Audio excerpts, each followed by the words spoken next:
Test, test.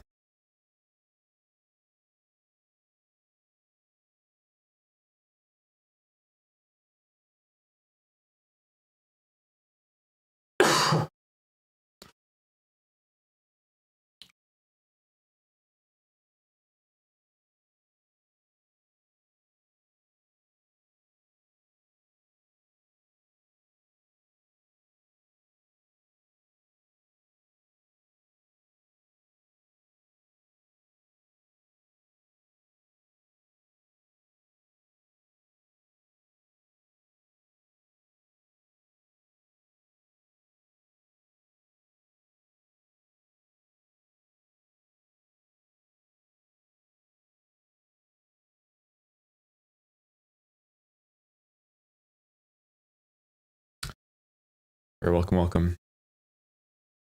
Today is, again, the 14th of 2025.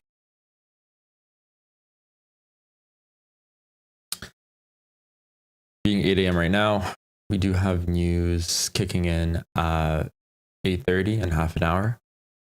We have core PPI. So from now till 8:30, most likely will not be trading. But price action is actually really interesting right now. Price essentially in the morning has broken above and tested multiple times the New York or the midnight opening range. It came up to a daily midpoint. You can see here marked in red. This is a daily midpoint, or sorry, daily fair value gap.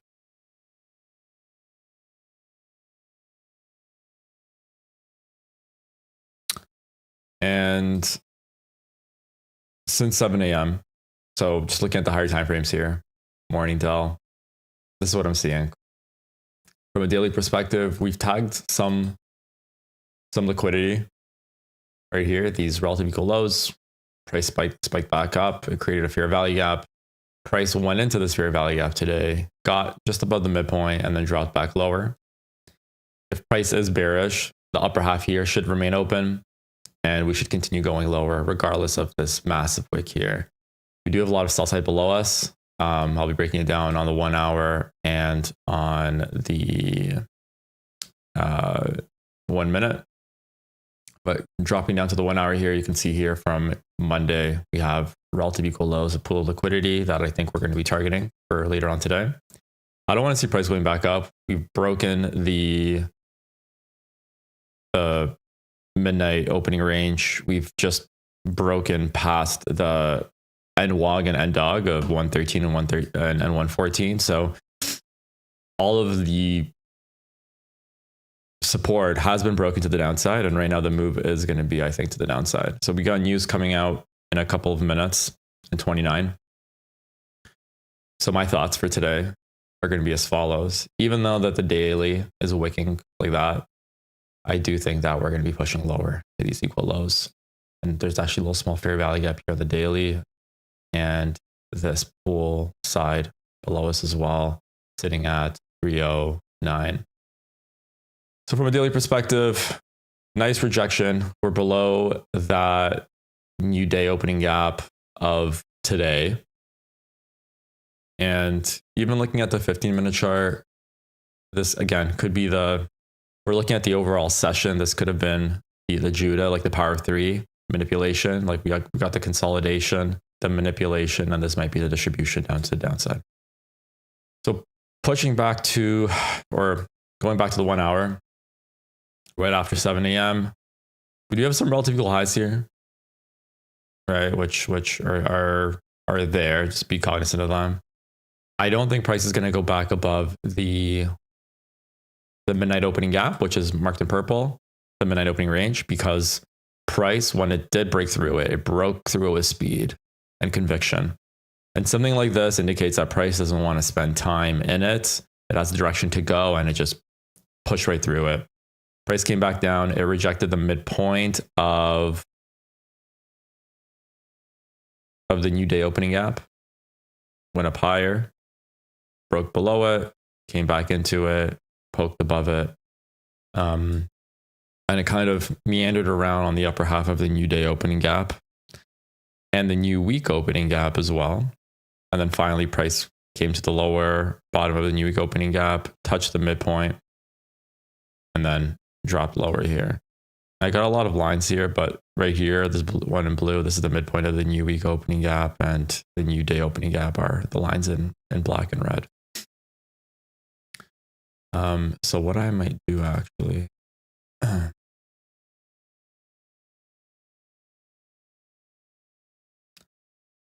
okay, so I think the coloring's fine. It's a bit messy, I know, but there's not much I can do. All these levels are very important here. So now the question is can there be a trade taken pre-8:30? I don't think PPI is a good event to trade through. It usually chops up people's heads. So it's PPI, CPI, and NFP. Those are the three events that are probably the most highly volatile. What we can do at least is read price action and see if we get a clean entry, but it's going to have to be very clean, and I'll have to have 90% conviction that it's going to push lower before 9:30 for me to take something. So far from a 15-minute perspective here on the, and let me enlarge this a bit here.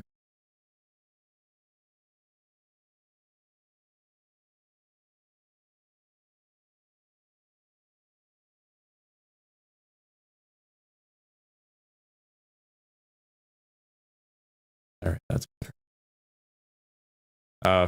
From a 15-minute perspective, everything seems, very, very bearish here. Price is finally, it's going to close in the next 9 minutes below these levels. And then what we want to see is a retracement back into here somehow and catching it lower. We do have a volume imbalance here on the 1 minute. You can see price went into it, rejected it. But am I comfortable in taking a short here? As of right now, no, just because in terms of stop loss placement, where can price go to? It can go back to the midpoint of either the new day opening gap or the new week opening gap, which is going to be essentially this right here. This is like an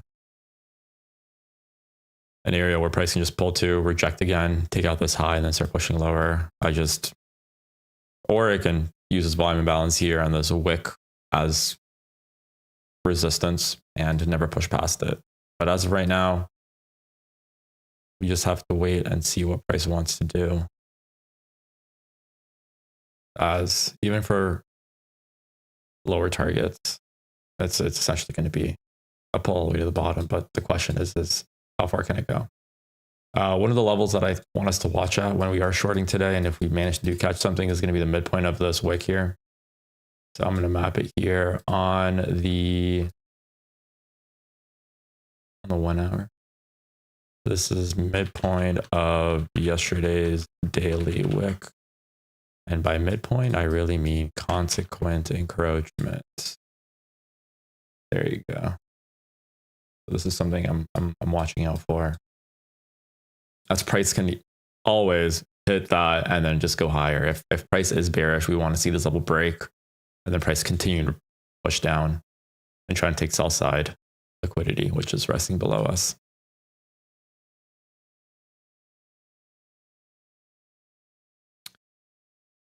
So all in all, that's the plan for today. Do you guys see price differently? I'm curious. What are your thoughts on the market today?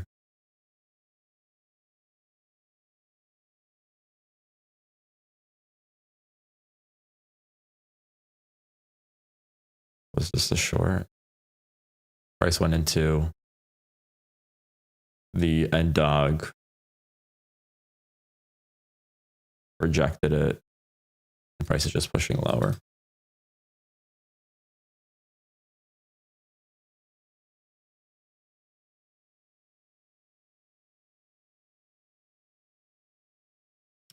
I want to see how this can be respected right here. What I'm not liking right now is this pool of liquidity that's forming on the 15-second.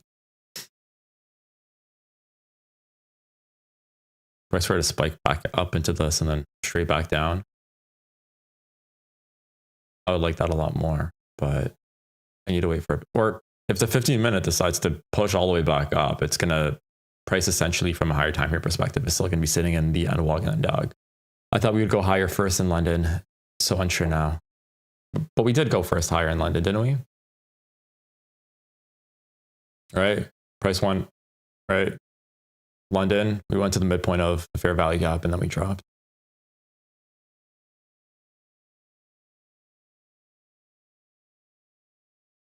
Much higher, yeah. You can see here price filled in this FVG kind of past its limits. In my opinion, it's like a sloppy fill.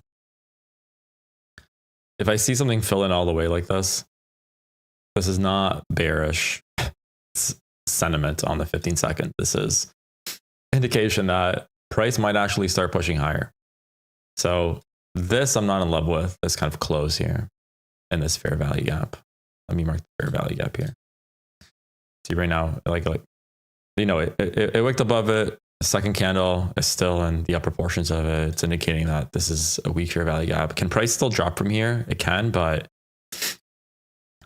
this isn't clean like PDA order flow, if that makes any sense. So we'll wait for a bit more here. And we're still pre-PPI, so price might even consolidate up until PPI, and then it might short from here.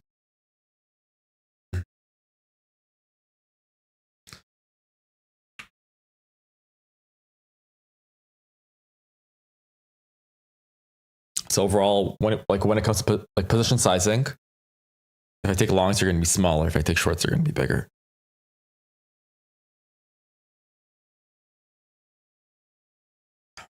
If we break past these levels here that I have denoted, like the new day, the new week opening gaps, and the midnight opening range, I will be shifting to a bullish stance. But essentially, this is like that line in the sand there where it needs to do this for me to be bullish, right? So anything above essentially 21,050, that's when my bull radar gets turned on and I start looking, or I start creating a bias for why price would want to go higher.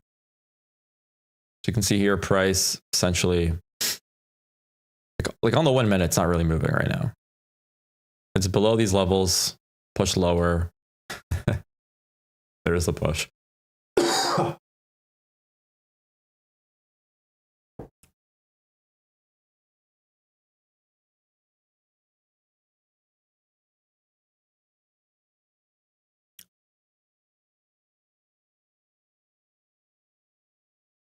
The highest probability trades is when we see some kind of like mini Judah, even on the 1 minute, and then price shooting back down. Like it's way more confidence that price will go down immediately versus moving sideways.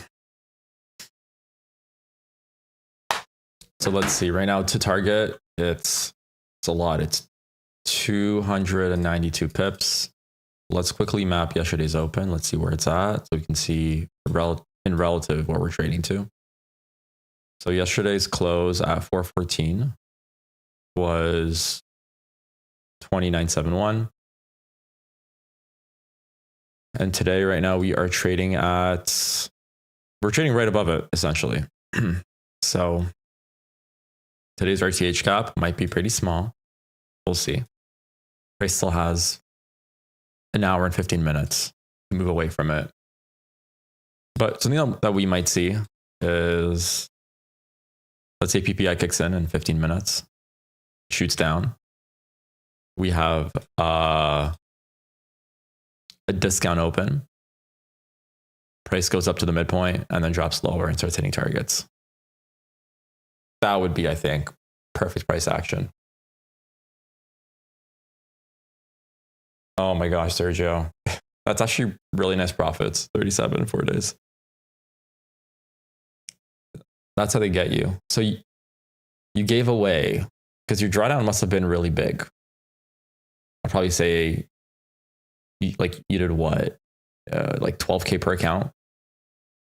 So you blew 10K per account in 1 day. But it happens. 20K and 9K in the others. Yeah. You know what? You live and you learn. But once you start getting into those heavier profits, sometimes it's just better to get your last 2 1 days with just $200 in each one day, and you withdraw 50%. And then if you want to go balls to the wall for some reason, feel free, but at least get a payout first to cover your XFA costs. I'm slow and steady currently on mine. They're sitting like around 2.3K each, and I have 5 of them. So around 12K USD in profit since, I guess, late December. But yeah, it's slow and steady. If I continue this trend in the next 15 days, I should do a 10K USD payout. So not as much as you pulled in, Sergio, but it's more consistent. And then when you have this consistency, you slowly start increasing more. And then eventually, half a year later, you're trading bigger numbers without even realizing it mentally. Yeah. You just have to be patient. As Combine, I blew it up all the time. Yeah. The way I trade Combines is it's a 2-day pass for me. I buy 5 accounts. I link them all together. And then I look for like an A+1 to 2 setup. Mother flipper. Hopefully price doesn't go too low today. But again, like once price starts breaking pretty low today, like we can always catch the later run. That's not a problem. It's just, I'm not worried about this right now. That's fine. Also, yeah, no need to spend time on Combines, guys. Or if you want to be more conservative, buy 1 Combine and it's a 2-day pass. On Top Step or on Apex, it's a 1-day pass. Just go full margin, long, short, and then within 1 minute, you'll know if you pass or not. It's very quick. And then once you pass it, just go slow from them. Time's money too, right, guys? So no need to wait on Combines. So price went into yesterday's close here. Very meaningful price. Rejected, and now it's coming back up.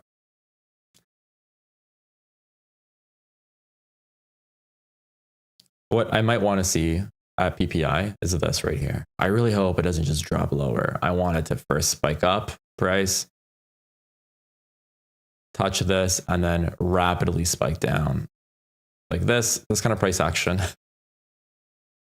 Like it makes sense. It adds narrative. It's easy to catch. But or even something like this to like midpoint and back. It just needs to create some pain in the market. Or even all of this right here. Spike up higher into this VI again, bearish order block, and then go lower. Way too conservative. Yeah, don't be Dell. Dell, what are you trading? Are you trading Apex? Like what prop firm?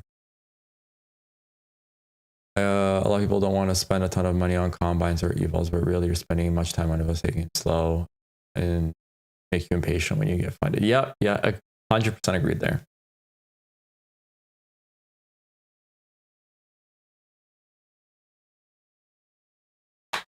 Yeah, I've had Top Step. Cool.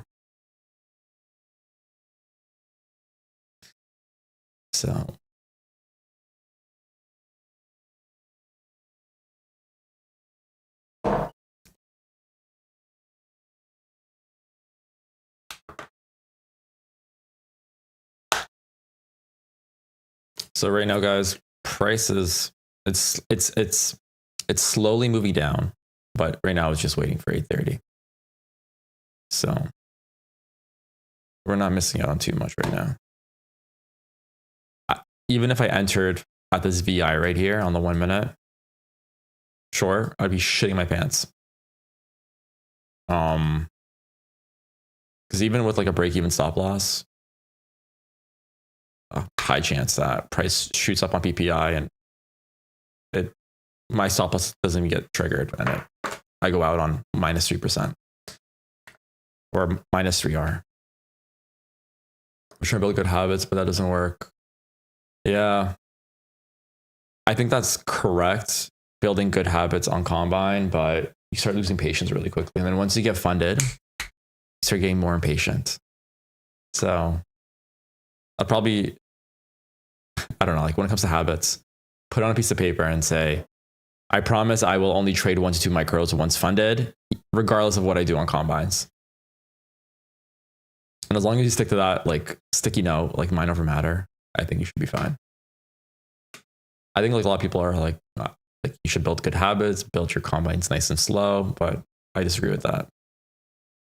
But anyways, if you guys aren't profitable yet or consistent in your winnings and losing, I'd say don't do more than one combine. Just stick with one.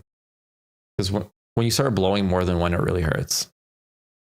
Like, so just FYI. Keep it at one, get a payout, and then with that money from the payout, buy a second. And then if you manage that, then get a third. So you're never pulling from your real money. I wonder if anyone on Top Step has actually traded with 1 or 2 micros max all year.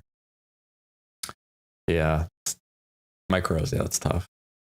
And to be honest, if someone did and they were consistently profitable, scaling up from that is very easy. So I think it's the right way. I trade with more right now. I do between like 3 to 10 micros right now, depending on the trade stop loss size. It's all based on stop loss size. But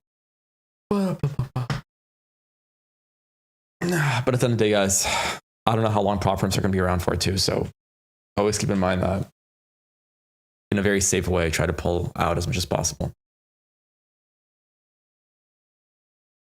The price right now might attempt to break yesterday's close. If I would have taken this trade, what would it have looked like? I think I would have gotten right here.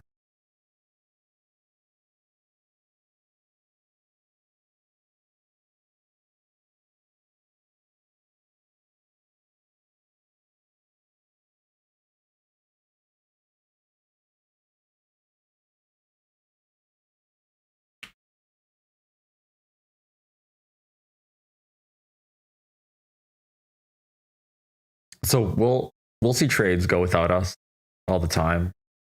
Like this one right here, technically, you know, it was tradable. I was still sharing the chart with you guys and doing the analysis, but we've got the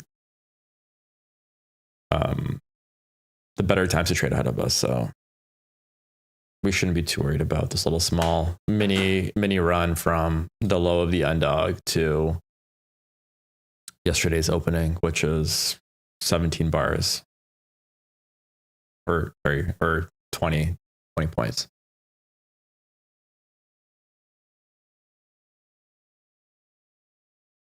So this I like to see consolidation here in this area.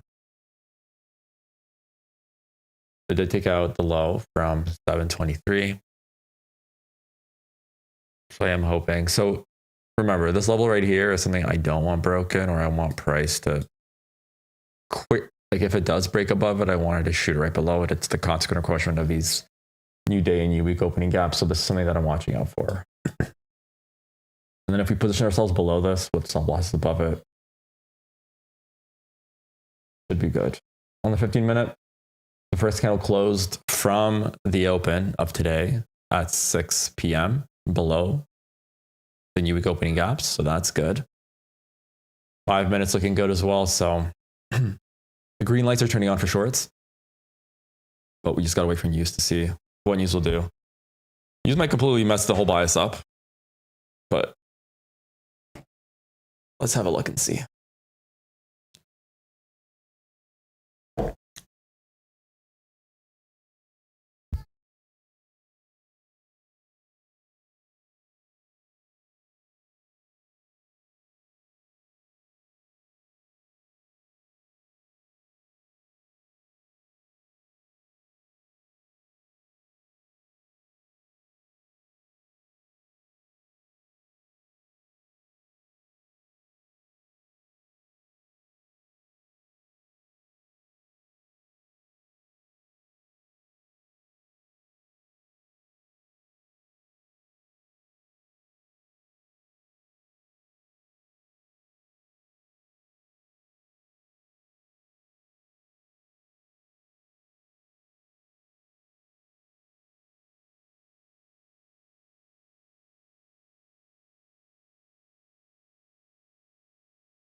This really sucks, seeing price go down like right this before 8:30 news. But it's okay.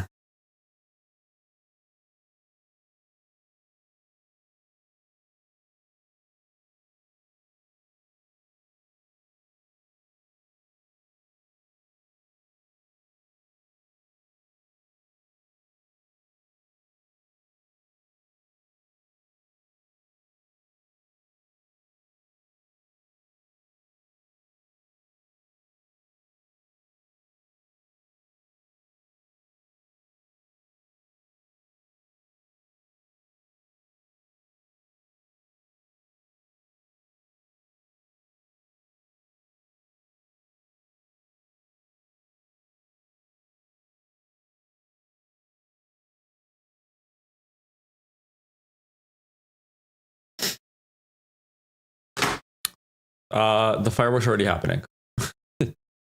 Oopsie. This was it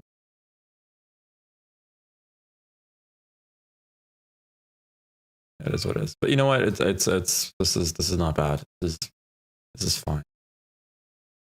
We always have it's like, how many times are you going to trade price 15 minutes right before PPI or CPI?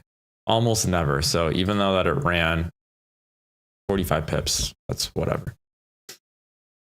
Let's see what it's going to do right now. It's closing nicely bearish below the NWAG and the NDOGs. I think it might be a bit harder now to put your stop losses, but let's see what's going to happen.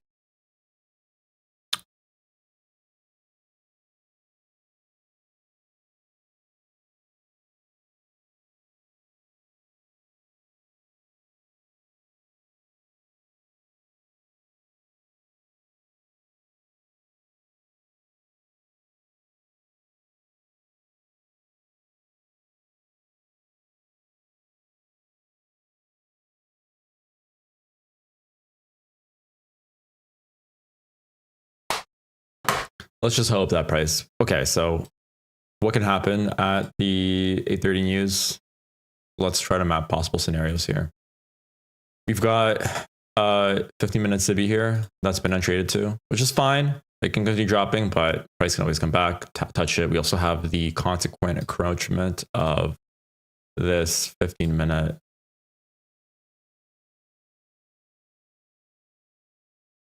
wick.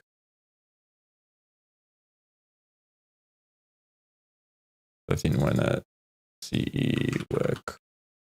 There you go. So this level as well. Something that price can go back to, reject and push lower. Those wicks on the daily might hold, price and higher. See, the only thing I'm looking at is yesterday's consequent encroachment.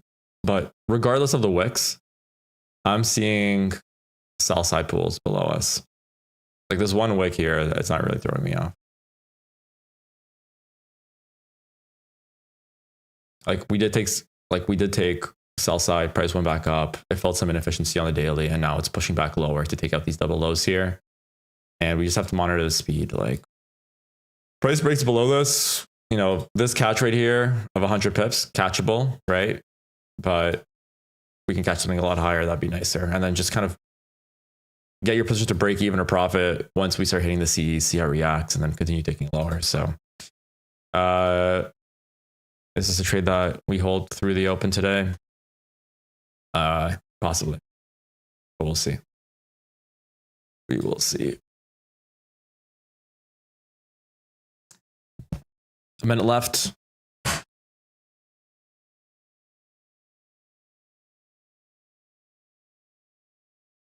Hey, price, what are you doing? What are you doing? This is a buy side imbalance, sell side efficiency here. Let's just monitor it, see how price reacts to it. Once it breaks right below it, we can start using it as an inversion.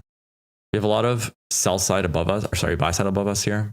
Like all this is essentially trend line, or it's a phantom trend line. So it's retail resistance, putting their stops behind price, thinking that price is not going to go back up here, but price can definitely spike back into these areas here. But we'll find out soon. Okay. So 10 seconds left till news.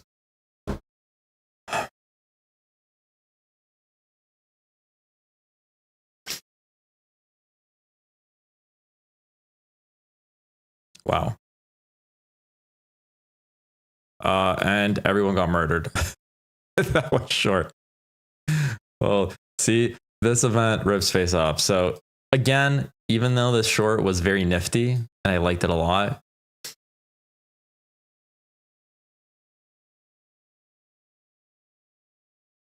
this is classic PPI, guys. PPI CPI. Like technically, if people took longs here, that would have been nice. But also like pre-news as well. If you see price going in a specific direction, it just might be grabbing liquidity. But let's see what price is going to do. So right now, my entire bias for going bearish, being below all these key levels, it's null, it's broken. And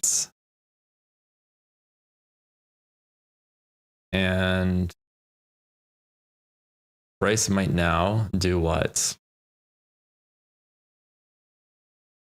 This might be the low that might be left open for a later time, and we might start pushing up. So going back to the higher time frame here.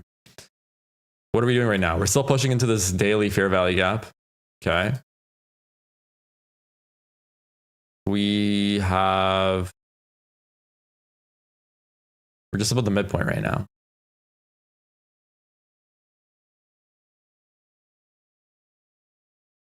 And is this going to be the turning point to push price higher? Because we have a lot of levels above us as well. But so far you can see here price just from a 4-hour perspective, it's just going into an imbalance and pushing higher. London highs, let's map that out. Map this out here. London highs.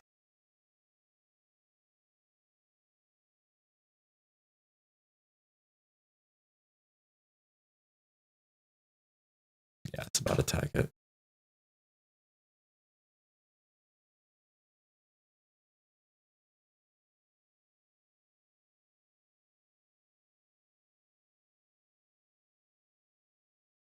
So remember how I was saying that there's like liquidity right here? It's like above us. If you look way below us, this is all liquidity here. Everything here, there is essentially no higher high that formed. It was just like lower high, lower high, lower high, lower high, lower high. So this was food generated from London.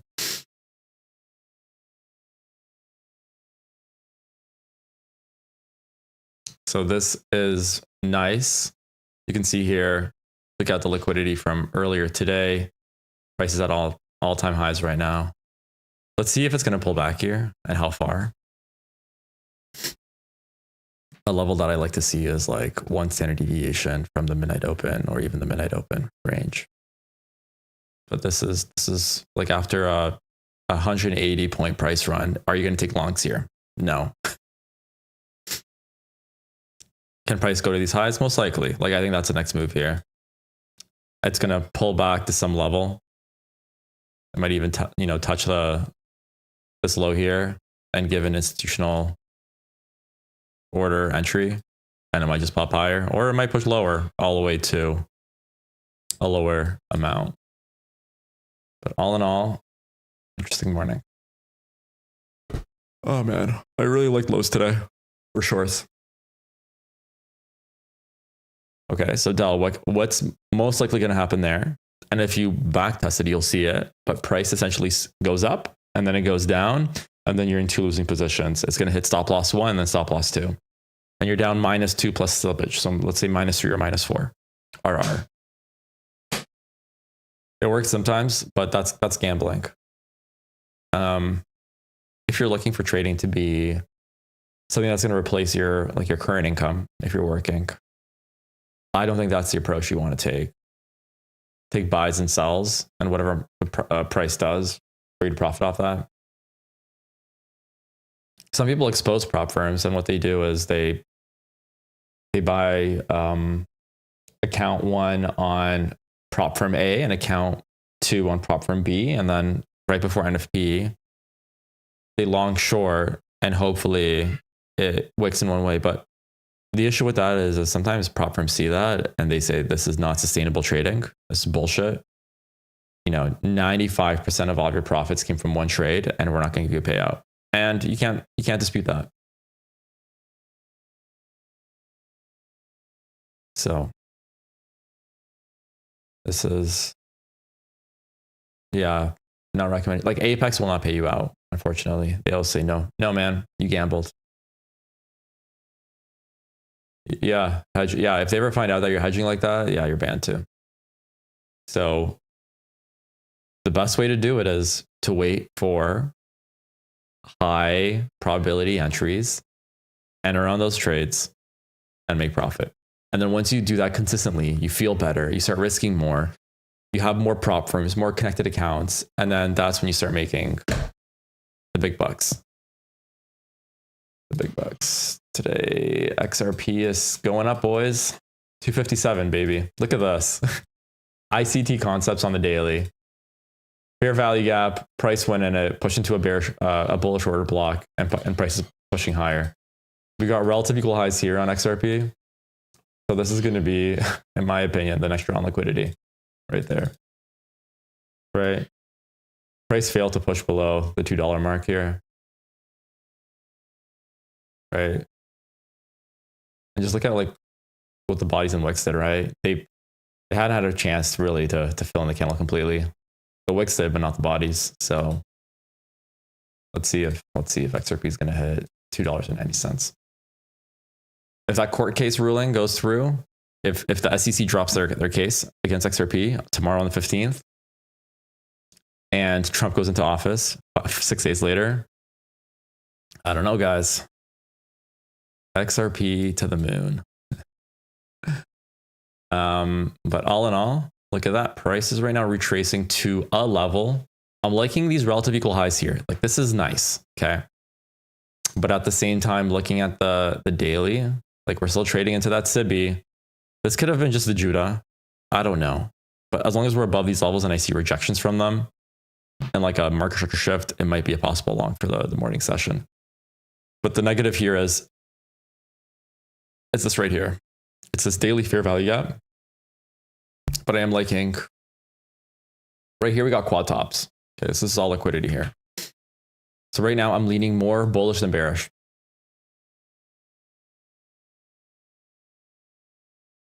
I just saw something from someone.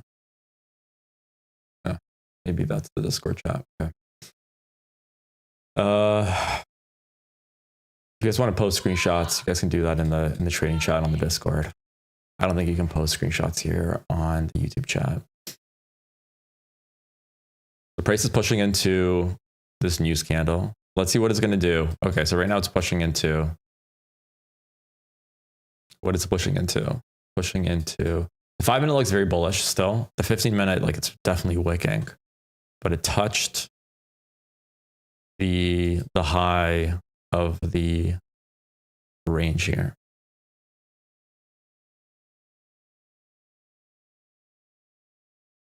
Right before my live stream, I popped into someone else's live stream.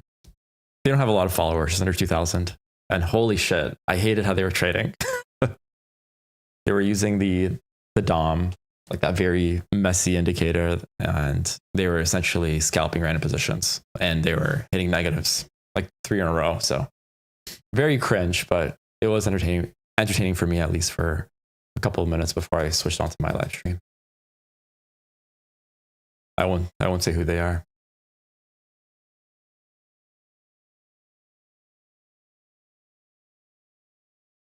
Okay, so price has tapped into the upper half of the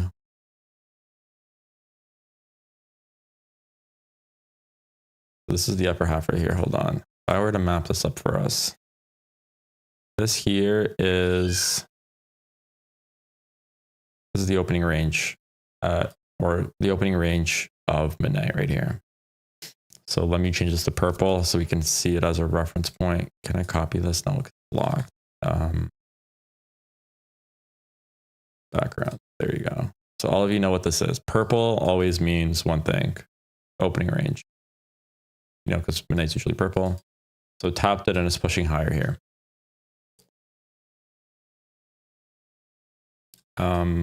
We have a fair value gap right here.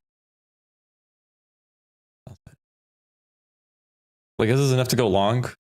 Yeah, technically, balls to the wall. Right. Like, this would be under the assumption that this is going to hold price, because it does a really good job of holding price. It's just, but you're really counting on, there was technically a market structure shift here, like this high was taken. But for me, like, this is not enough to take a position long. There's no fair value gaps formed to the upside, even on the 15 second, right? If I saw like a FEG form here, I would be taking it long from here, but this is technically a 15 second market structure shift. One hasn't formed yet on the 1 minute. We do have actually we have a small imbalance here.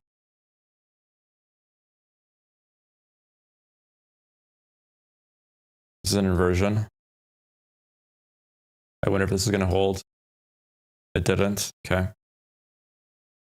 See, if this held and it created a fair value up after that, I'll be a lot more confident taking longs there. But it filled it in fully, indicating what, guys? It's a weak inversion. If it is a strong inversion, I want to see this spike right back up within the next 5 seconds, but most likely it won't. Okay. So the body closed below it, push it above it. So this is, let me see where this 15 second candle closes here.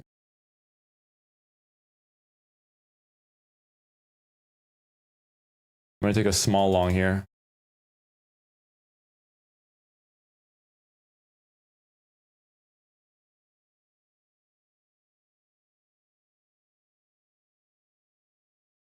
I'm only doing 1 micro here. This is the assumption that price is going to turn around from right here and go forward. It's using this inversion as support, and it should push price higher. So my risk on this is $50. Very small. If I see it clear these highs and create another fair value gap and trade into it, I will scale in. But right now, this is like proof of concept. This is essentially 1/5 of a trade right now. I'm risking 0.2 RR. So, oh, and what am I doing, guys? This is the wrong indicator. So right now, what price is showing, I think this is it's like a C confluence factor of it going for, like, I think it might go higher here, but let's wait for a bit more and see if we can scale in.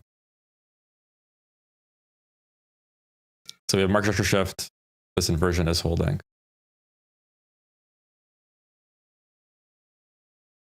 I might actually take my stop loss below here. Once it hits these lows, I'm going to be out of the trade most likely for $20. My risk right now is $24, which is 10% risk of what I usually do. So this is where my stop is right now. This was a nice rejection here. I'm going to scale in 1 more.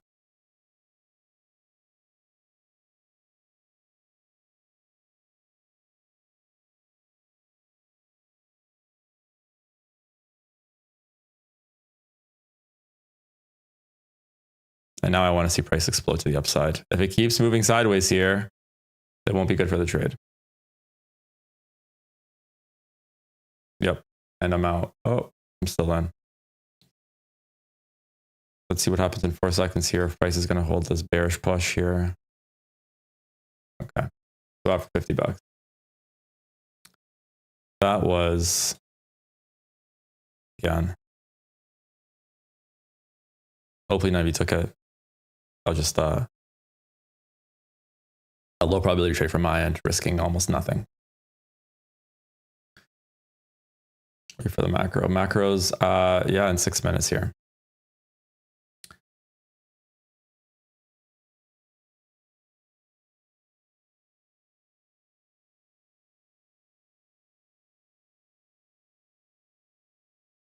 So price is right now most likely pushing. It's using this inversion now to the downside. It tried using to the upside. It failed. It's pushing to the downside.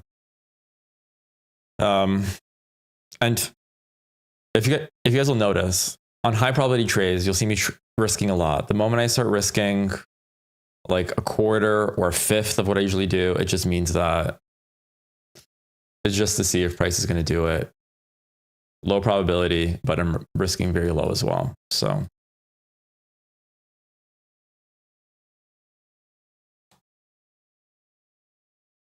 okay, so above us we have what? We have all this here. Above us is liquidity. Right now, would I take this long from here? I'm just hating how this is being rejected at this point. It broke it multiple times, the downside to the upside. This is not a PDA that's being well respected. Right here was questionable because the next 15-second candle closed, but then it pushed right up into it. And I'm like, okay, maybe it's going to hold. And then this one, it closed in the upper half. And I really thought it would push these relative equal highs here. But let's see what price is going to do. Yeah, look at that, guys.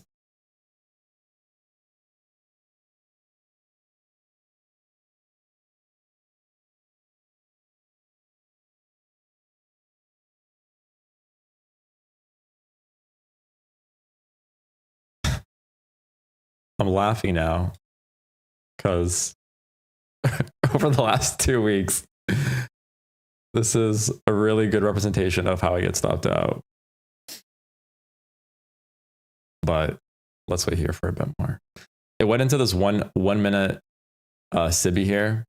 It touched it. It's pushing back down. And then ultimately, my bias is long here right now. FYI, guys, but it's just something's preventing me from taking a full position here. This 1 minute closed nice. So do we have a market structure shift on the 1 minute? We don't.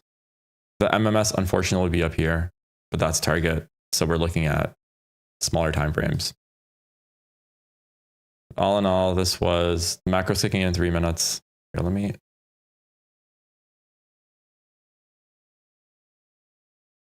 I really want to take this long again. But the macro's kicking in 3 minutes.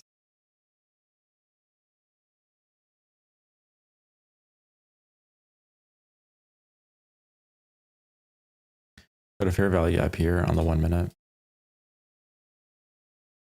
The bias here, very simple. It's a mixed bias, but right now I think it's gonna take out these highs before the open.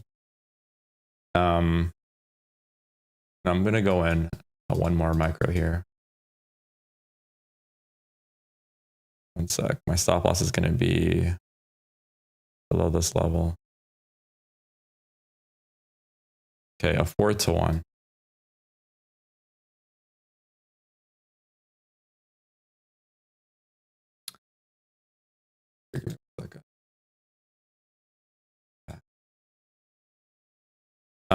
But the reason for my long bias here is, new spike up to downside. It came back down. It touched the midnight opening range, and it rejected it. It consolidated around NIFEG, and I think the next draw on liquidity is going to be these highs here, right? And London highs as well. 143. 143. 143.2. 40.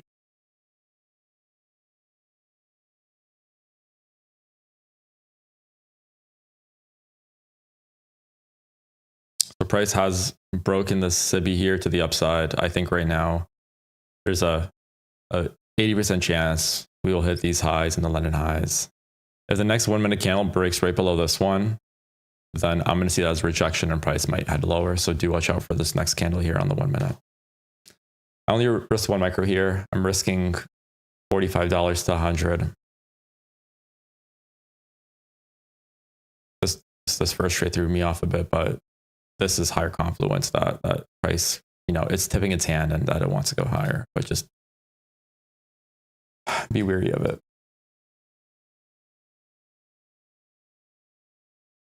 I got my stop right now right here, sitting below these lows at $30 risk.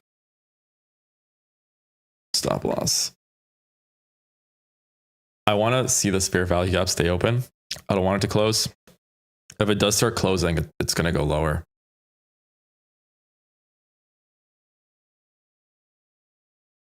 And there goes price.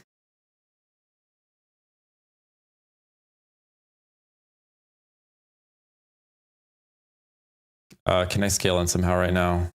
I don't think I can. Effectively. Yeah. Listen, it's only 1 micro. I'm making pennies off this.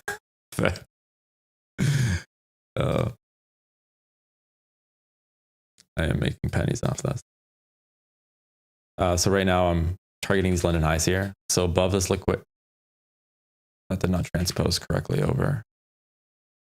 Why not? Yeah, so I'm targeting London highs. Price might turn around here and go lower, but I really think if it's going to get to this price, it's going to hit London highs. This is more of like a proof of concept trade. Move my stop loss to right below consequent encroachment now. So below the body of this bullish order block. Raising TV or top step platform. Oh, it's all done on top step. So I show it on TV how it looks like, but I'm pushing the buttons on top step.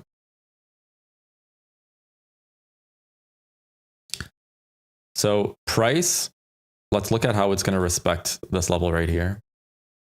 If it's going to show me a nice rejection. So right now, this is my trade on the 1 minute. If I transpose everything. Okay, so my stop is where it's below the midpoint of this bearish order block. It pushed higher. For price to hit my stop loss, it has to break this 1 minute inversion. Okay. It has to break this order block and it has to break the midpoint. So those are 3 PDAs that it has to hit to take me out.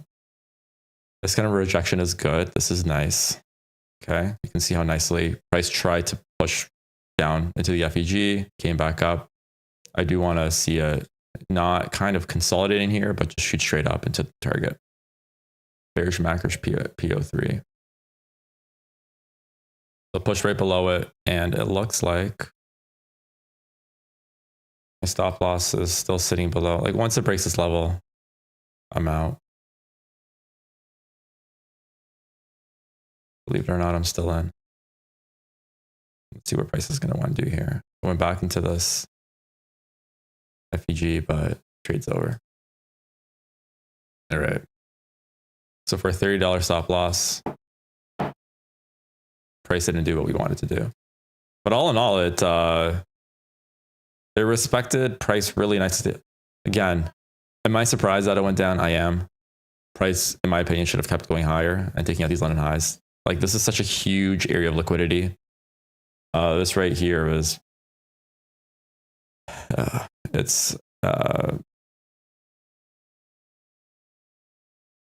can it be seen as? Like manipulation, I guess. Like this right now is just not making sense, technically.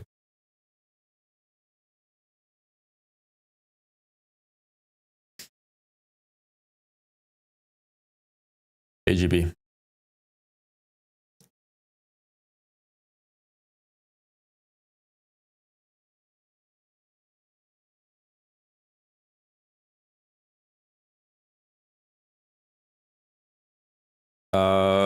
Yeah. So let's see what we have here. The open is at 2970. So right now we're 100 points above it. Nice level. And we just got to wait what price wants to do. So right now where it's at, I can use this fair value gap as support and push higher. We have relative equal highs now above us. It might actually dig lower too into this midnight opening range, find some support and push higher. So assuming that nothing happens over the next 30 minutes, this is what I want the opening price to do. Opening price opens. So this is going to be the opening range gap. I'd want price to Judah down to these levels right here and then go up higher to London highs and possibly trying to attack higher buy-side liquidity. So this is going to be, if price doesn't take out these highs, my bias is I wanted to go lower after 930 and then up. So I'm done for the day, gonna sleep after you end the stream. Yeah, GP, I saw your wins for the day. I'd be also done for the day. So yeah, and as Alex said, we do have a 15-minute. This is an inversion right here. That price can go down to. It hasn't tested it yet since news, but all in all, right now price is being heavily manipulated. I don't think it's rushing to where it wants to go. Technically rejected this fair value gap here marked in blue on the 1 minute, right? Price tried closing, below it, pushed above it. But am I going to be taking a trade to catch this long to these highs? No. I need more from the market.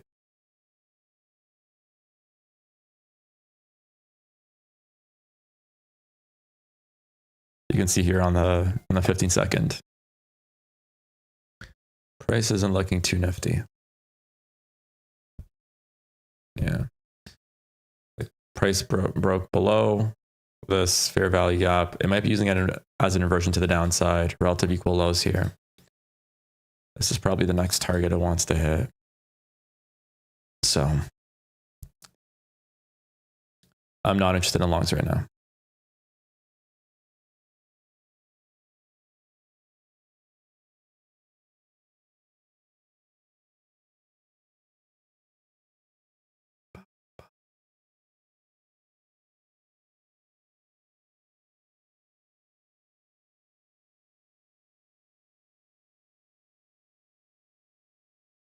Okay. There's price pushing down. Relative equal lows are going to get engaged. So this low got hit. Some liquidity has been pulled from the market.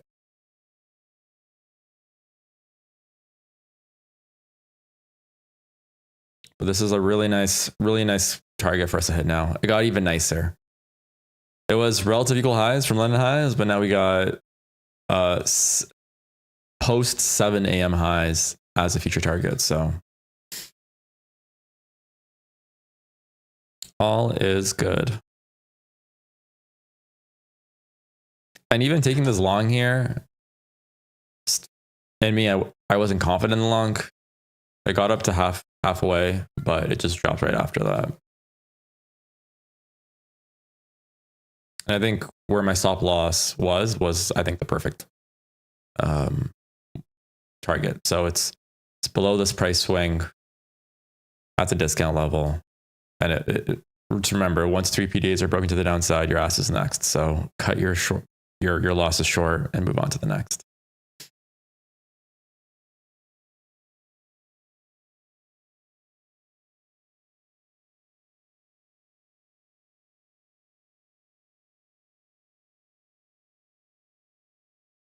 I'll show you guys something interesting right now and how I battled with Till last week. Let me pull up my... Let me show you some transparency here from my end while we're waiting for price to do something.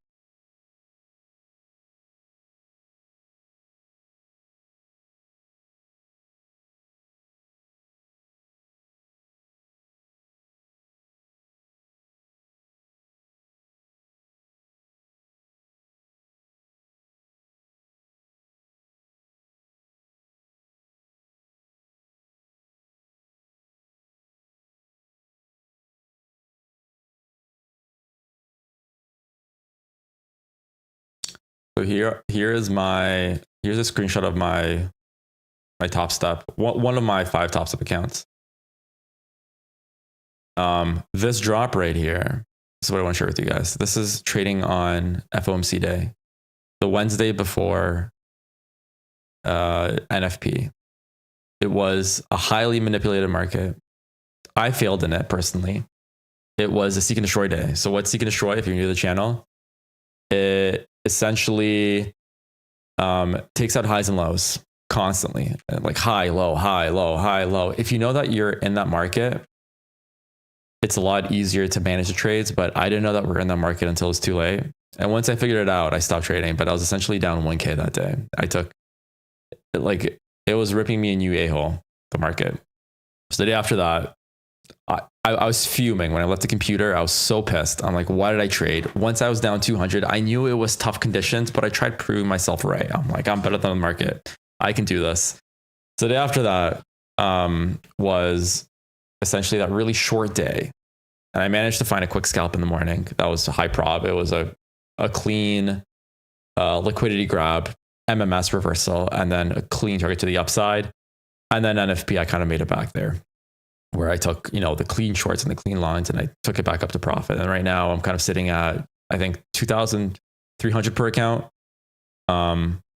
My win day average is really, really high right now. It's 92%. Just that one day I failed. But again, win day shouldn't be this high. I think it's going to go back. Like, it's going to go down in the future. I think over the last 15 days or 13 days, maybe I'm on a lucky streak. But this is kind of, this was me on tilt. And that tilt, it should have stopped right here at 1.8K per account, like a $200 drawdown, but it was $1,000 drawdown. So I locked myself out. I watched the computer. I was pissed until I woke up. I was pissed at 8 p.m., at 9 p.m., right before I went to bed. Talked to my wife, and I'm like, I can't believe I freaking went on tilt. And she's like, you always go on tilt. And I'm like, I don't know. She thinks that it's like easy to turn off, but all of you know that it's difficult, right? And then that's kind of, the current trading, days leading up to here.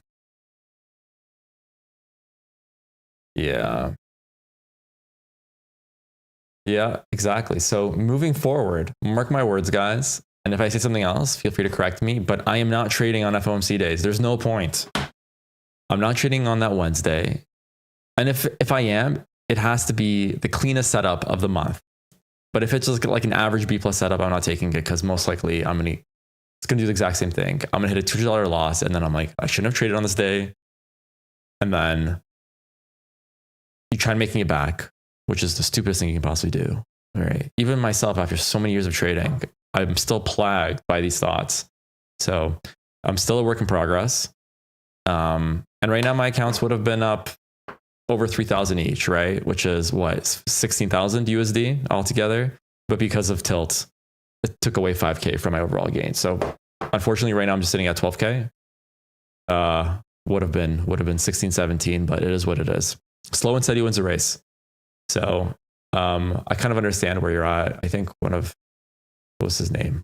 Some guy pulled 37K over the last 3 days, and then he blew it all in one day. So I understand that. It's so easy.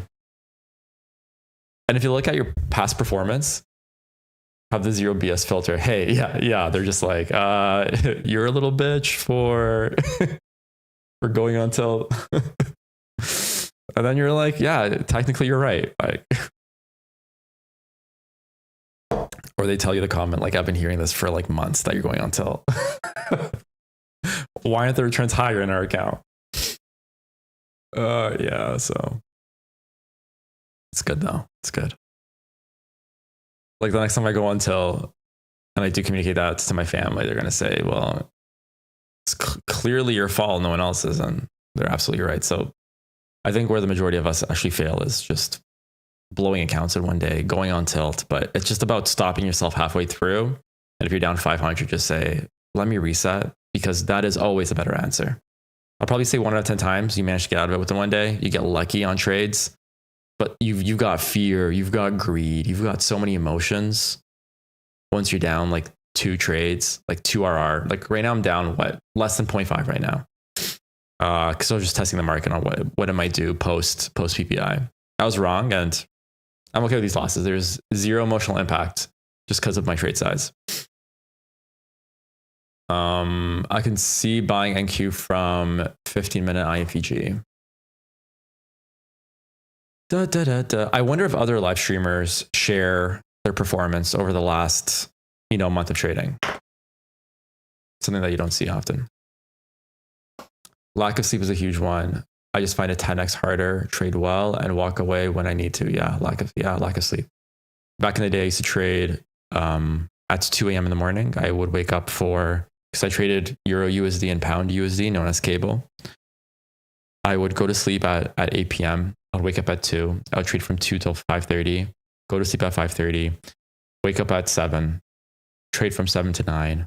It was crazy what I was doing. I was a zombie. My mental health was declining. My overall health was declining. I slept only 4 hours. Yeah, but listen, if you sleep 4 hours and you make, how much do you make today? Like 3K? Then that's okay. Just go back to sleep with a smile on your face. Right. Look what price did here. When it dug into the 15-minute inversion. Okay. ICT says not every single fair value gap is inversion. Honestly, I don't know how to differentiate them between inversion and when it shouldn't be an inversion, but for this example, this is going to be an inversion. Price went up, it rejected it, it acted as a SIBI, broke right past it with speed and efficiency, came back down, touched it, and price right now, it rejected this level nicely. Like this is what you want to see. Like price doesn't want to hang around in the midnight opening range. Am I gonna long from here? No. Like the opening is in 25 minutes. We're past the 910 macro. Price hasn't done much. Let's wait for the open. It's gonna be a nice open. It's gonna be like a 100-point open, I think, like around here. And here are the rules now. If the open is between 20 and 75 handles, price most likely will go to the midpoint. Okay. So if price closes like around this level, I'm going to be waiting for a midpoint retracement and then a repel from it. If price is between 75 to 125, price can go either direction. This is based on ICT's 2025 lectures. And if it's above 120, price most likely will just continue and not fill in the RTH gap. So it's all about the concept of IVG. Yeah. So that is how we're going to start trading as of like 3 days ago, the RTH gaps. It's going to have an additional level of criteria on it that ICT hasn't shared before. So I'll let you guys know if price most likely isn't going to go to the RTH gap. It might go, or we're looking for it to go when we're trading into it. Would I be trading shorts today into all these levels? I wouldn't. So the midpoint of today's RTH gap most likely is going to be like between the midnight opening range and the new week and the new day opening gaps. Am I interested in shorting? I'm not. I'm going to be waiting for a rejection off of that midpoint, and I'm going to be trying taking that main move higher. Okay. I don't want to be caught up too in the bullish bias. These levels are sus. They are. Yeah. Don't get me wrong. But we have to see what price wants to do, right? So at the open, we might have to even wait till 10 o'clock to see what price wants to do. But right now, the highs are sus. The lows are sus. Everything is sus right now. My read right now is gun to my head, 51% chance we're going up. No, 55 up, 45 down. Because look, we got on the 1 hour, we got this high, relative double equal highs, triple highs, quad highs. We got this inefficiency that has been traded to. We've got buy side above us. And right now in the overall range from this high to this low, where are we at right now? Let's see. We're currently like around midpoint, right? So we are exactly at midpoint. So we're not at a premium or a discount. So we'll have to wait and see what price it wants to do, right?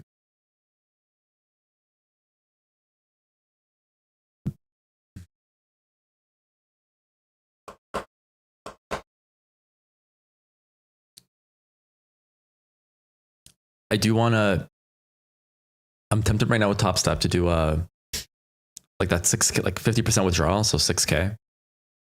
Get that to hit my account tomorrow and then just pump everything into XRP. But for me, I'm very bullish on XRP right now. So we will see. If XRP becomes the one world currency, which guys, it's happening, the US dollar is not going to exist for much longer. It's this whole world, it's going to change to crypto in the future. Trump is pro crypto. let's see what Alex said. How many live accounts? I have 5. It's a max with Top Step. And then I'm probably going to do 5 more with another prop firm. It's either going to be Apex or my Forex funds. And then I'm going to have both of those windows beside each other so I can click buy really quickly. But the issue is just execution becomes a lot tougher when it comes to short scalps, when you have like 2 different brokers with 2 different like trading platforms. Like there's no way to connect them all. Yeah, I got so much on AI. Oh, AI. Yeah, AI crypto is a big one. What's your favorite coin fit? And while we're waiting for Fit to reply, look at this rejection right here off of the lower half of the daily fair value gap. Price, no bodies have closed above it. We had some on Friday, but price does not want to sit in this area. So this is a huge negative for going long. Okay. If this wasn't here, I would say I'm very strong on bullish, but just because we're trading like this at the daily fair value gap, I'm not liking this. Okay. So I've used Replicando before. When it comes to the trading platform and the ease of trading, in my opinion, I think Top Step X is the best possible option. That's why my 5 current ones are in Top Step X. Technically, yeah, if you use Replicando and you have one of these accounts logged in TradingView and you are using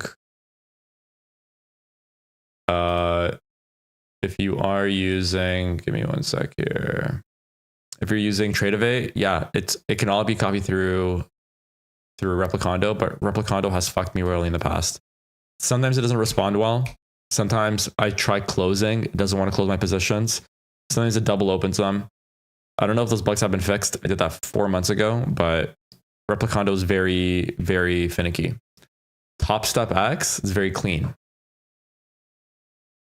Yeah, they have a lockout feature in Top Step X. I lock myself out all the time.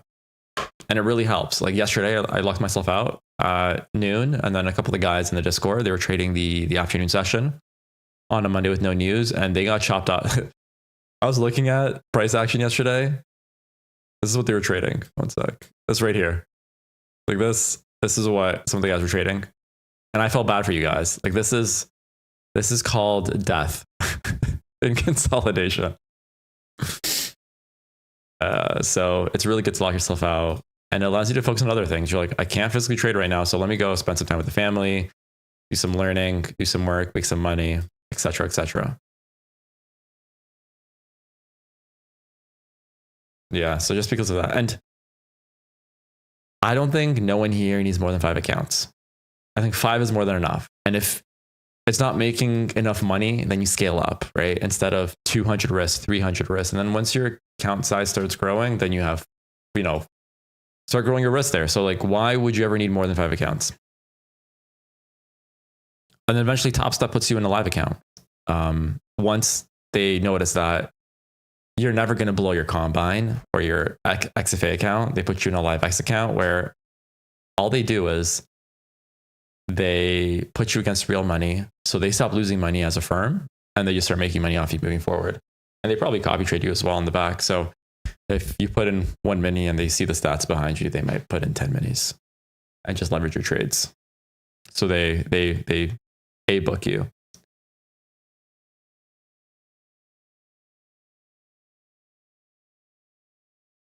Not gonna lie, even hitting the lockout button when I'm logged in is kind of hard.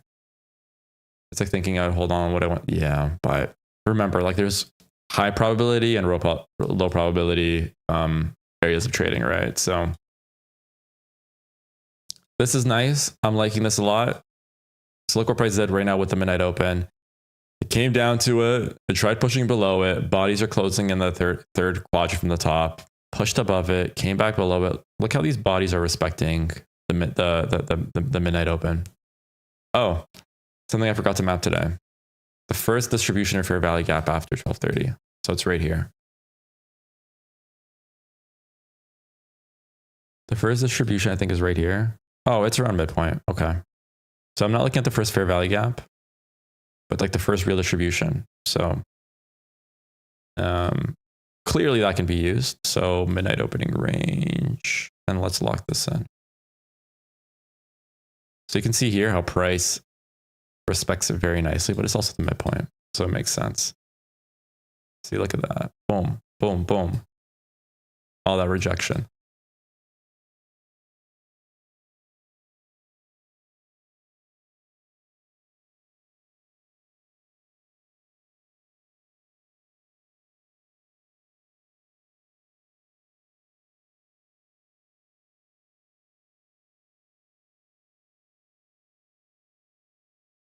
Yeah, time lockout works as well. NFT to cause live stream. Yeah, sure. Yeah, do it.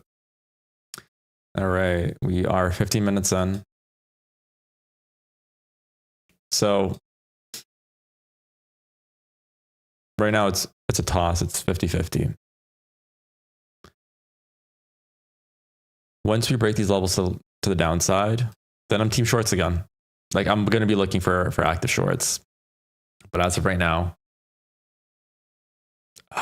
it's tough to create a bias.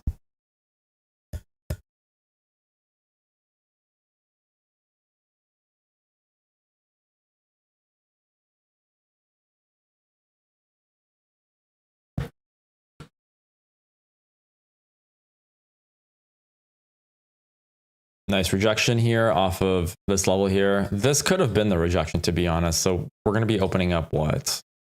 90 points above yesterday's close. Do you think price is going to go below this level to hit the new week opening gap and then go back up higher? It could do that, but price can also just, from the open, shoot to these highs here. Assuming that this daily fair value gap is going to hold price down. So this right here, this is a nice PA. Price broke to the upside, failed to close below it, and then it just pushed up here. So let's see, we're 13 minutes before the open.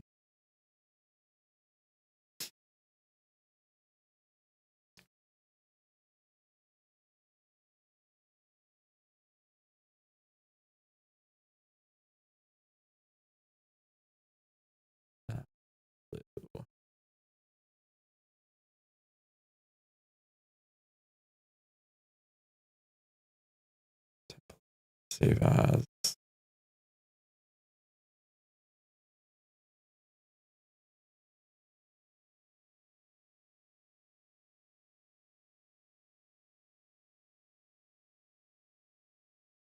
So right now, I think the wisest thing to do is we're waiting for the open to see what it wants to do. This is also relatively equal lows. If this low went below this one and then it shot up like that, probabilities for longs would increase, but just because it never cleared the low at 209, I am seeing that as just a possible issue for longs.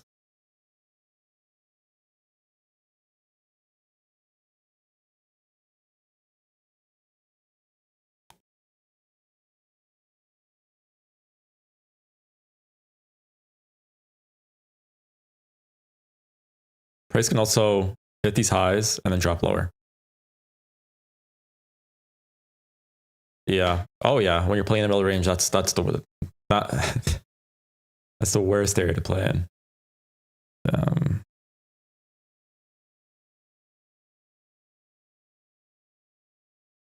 Like right now, price looks like it wants to go up.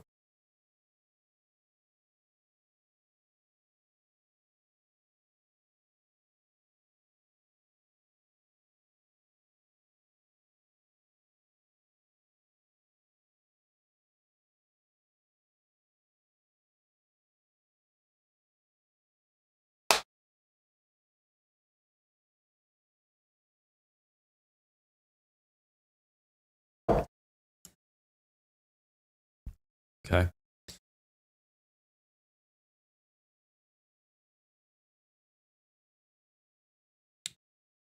Let's get the 5 minutes here. Let's have a quick look at it. Right. So price did a really good job of rejecting it. It's pushing higher.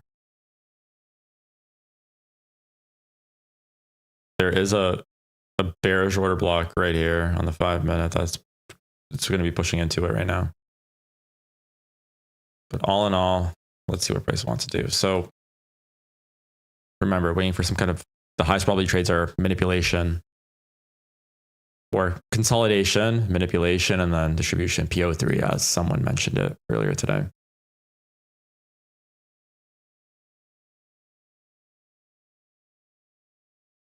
But I can't imagine price going back lower and just leaving these equal highs here.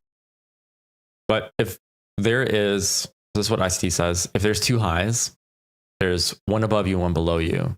How do you know which one is the right high to target? And what he says is, wait for the first move. The first move is going to indicate that that's the incorrect high. So let's say price, like we're still bearish on the higher time frame. Price is going to go up here, take out these highs, and then start dropping lower. That's an indication that this was the Judah to grab these highs, London, and then start dropping lower. So remember, it's a retail play, but then it gets orders in, creates liquidity, and then it starts turning, and it creates a lot of pain at retail and starts distributing away.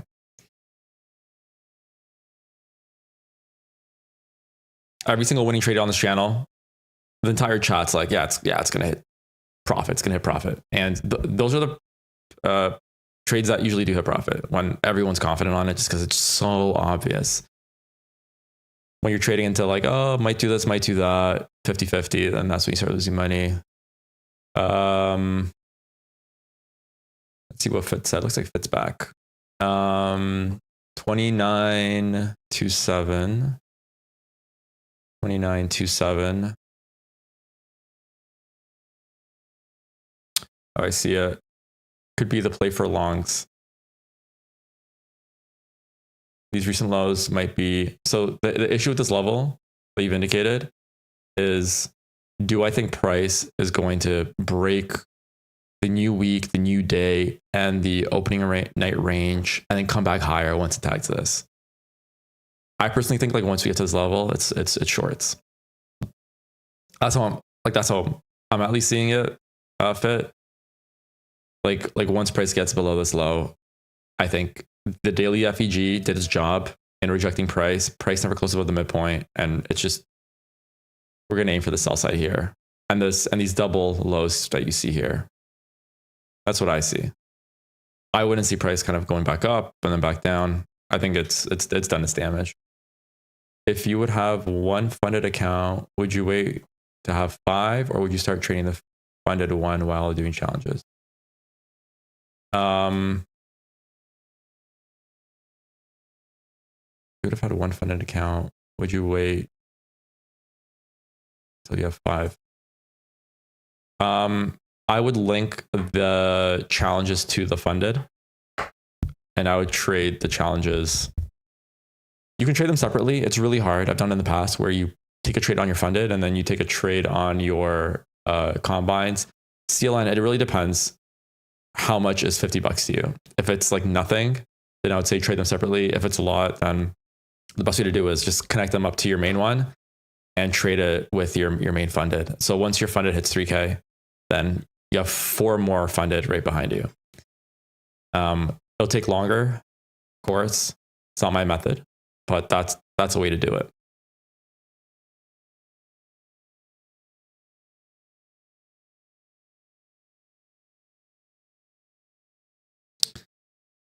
But I wouldn't trade more than one funded if you guys aren't consistent. Just trust me on this, because when you start blowing them, it really hurts when you blow 5. Like it truly hits your soul in another way. And once you can trade one well for 3 or 4 or 5 months, it's exact same thing for 5. You do 5 more, 2-day challenge, and then you're racking in 5x on that day moving forward. I just want to make sure you guys aren't losing more money than you're making from these top step accounts. It makes you suicidal. 100% it does. Yeah. You'll lose sleep over it. It's very stressful. And then stress comes into your trading quality. And then your trade quality affects your future trading quality. And then you're going down the rabbit hole of blowing. That's the pattern. 6 minutes to open, guys. We're almost there. 5 minutes to open.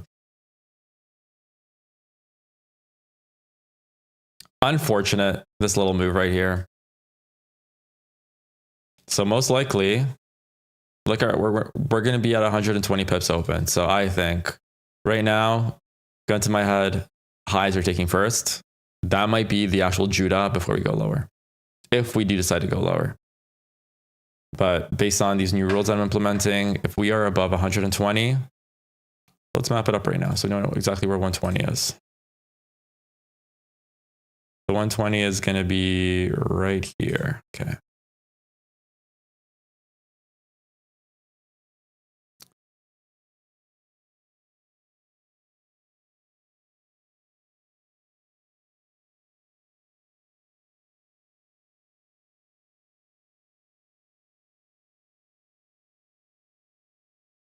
Okay.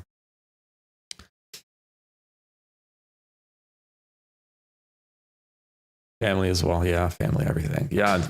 I think the worst is like when you take like your anger from trading and you just redirect it to someone else. Has happened. Can't say it hasn't. Because as humans, naturally, you want to redirect all blame. It's just a psychological defense mechanism where if something happens, you start pinpointing what was the cause of this. You take a losing trade, dog was barking, you're like, it's the fucking dog's issue, fault. If he wasn't barking, I wouldn't have taken it. I wouldn't have been stressed. And then you just pinpoint your loss on Top Step because of your dog. So,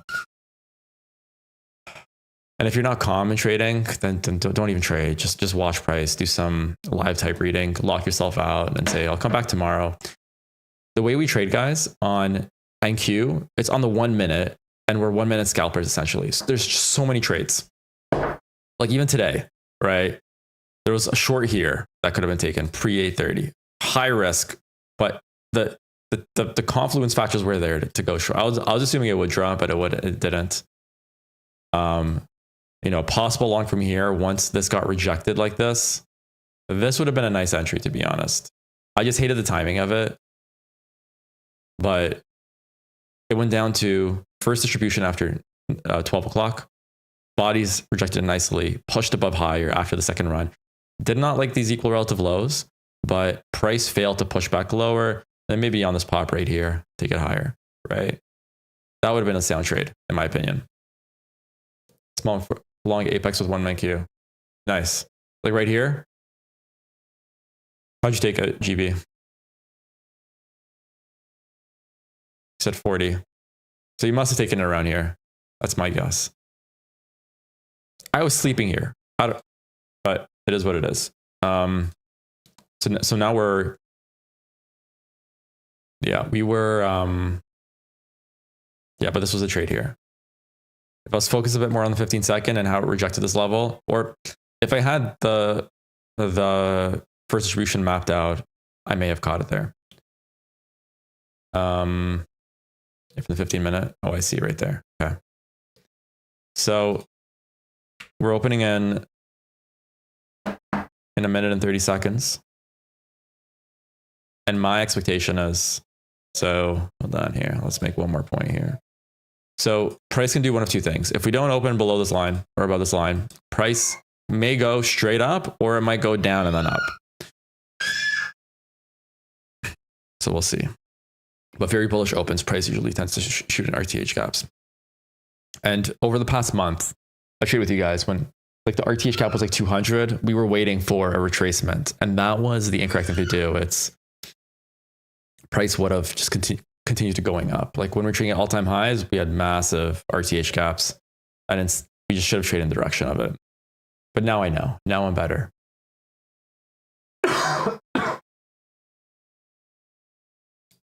All right.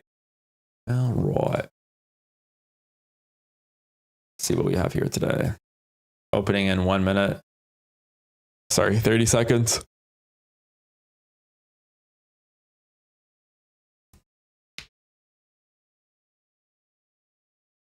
These 1 hour candles are dirty here. Let's see the 4 hour. See the 4 hour? 4 hour looks bullish. 1 hour looks bearish. For London highs, for the NMQ, I was right here. Cool. Hopefully it hits. Let's see if we can take a nifty. Yeah, look at that, 830. Okay, let's see what it's going to do here.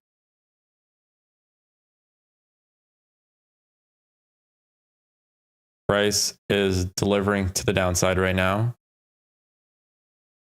It touched the midnight open price.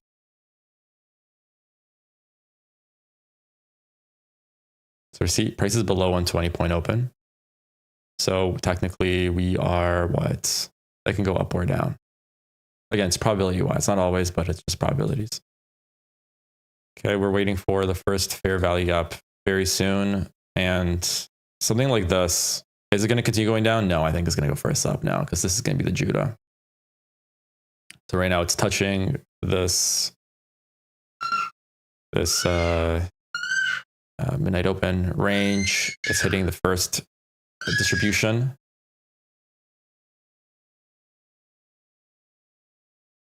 Let's see what it's going to do here. If it's going to pop up higher, or will it dig a bit lower into the new day opening gap and then go higher? I am waiting for at least like a 15-second fair value gap here. And then I want to be broken to the upside, respect it, and then that's going to be the long. So we still have no first fair value gap form on any time frame. The price is rejecting the purple level. Okay, it's breaking through, or it's at least pushing to the downside. These relative equal lows here, one of them has been taken. Second one's probably going to be taken too. Yep. It hit midpoint officially of the opening range. Hit the new week opening gap right now. New day opening gap. Okay, first fair value gap is going to form, I think, right here on the 15-second.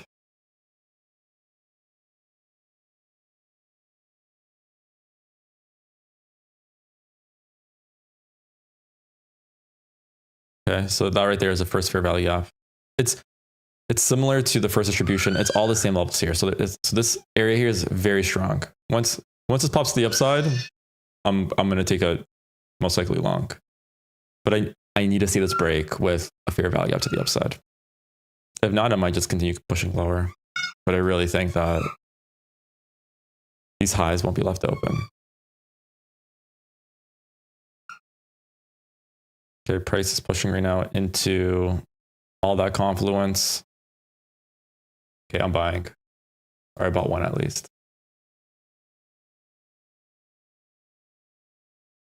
The closes. Once the 1 minute closes, I'm going to start scaling in. But again, it's just $60 risk here.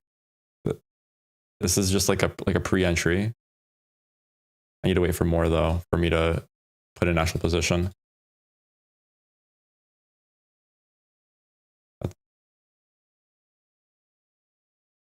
It rejected it. I'm flattening it right now. So I got out at $30 here. Yeah, I gotta wait for a bit more. I really thought price would pop up here, guys, and then continue going higher, but it never created a displacement off of this. So let's see what price wants to do here.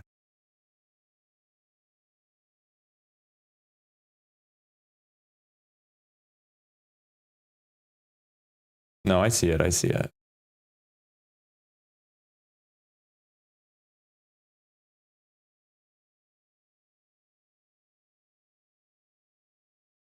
Oh, I see the inversion. There you go. That's a push. Okay. I should have held that. I should have held my initial position, but this is the fair value gap.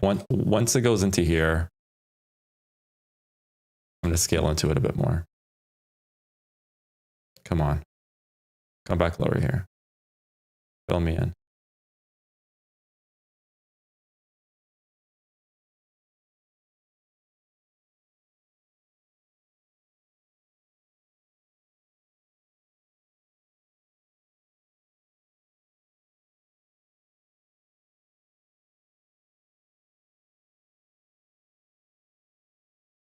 It just pierced above or it's going to pierce above the opening price. In 14 seconds, yeah. I think it's okay, GB. I shouldn't have closed my trade down, damn it. All right.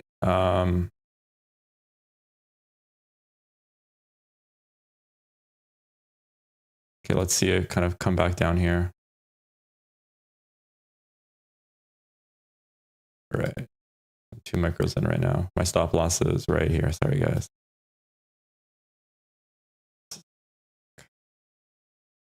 Stop loss is sitting below this low right here.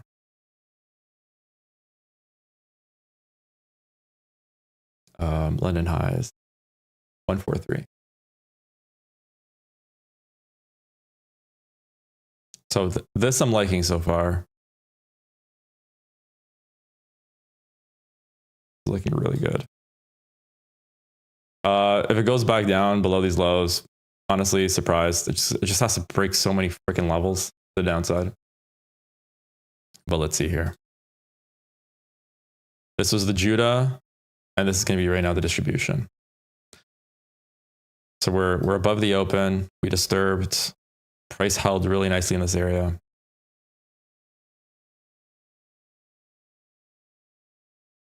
And for price to take me out, it needs to break. First, here's the first 1 minute fair value gap. Everything is dark green today. It needs to break, it's going to break the 1 minute, the 15-second, and then basically the midnight first distribution. And my stop sitting right below that. At 31. My total risk right now is, yeah. If we come in lower, I'm gonna scale in another micro.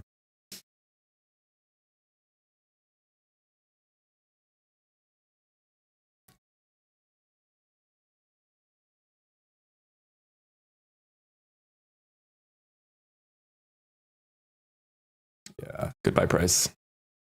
Nice knowing you. If price turns around here and goes back down, the conditions are fucked up. but this is the trade.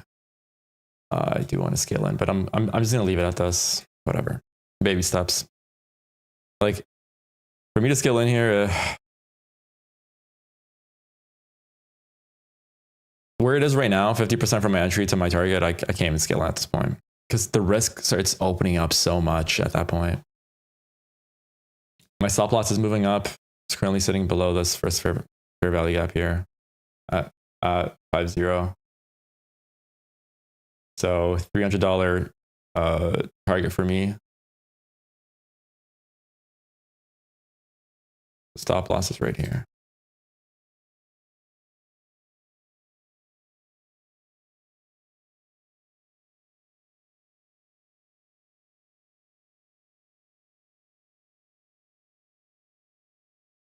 I'm gonna move it a bit lower. I'm gonna move it right there to 40.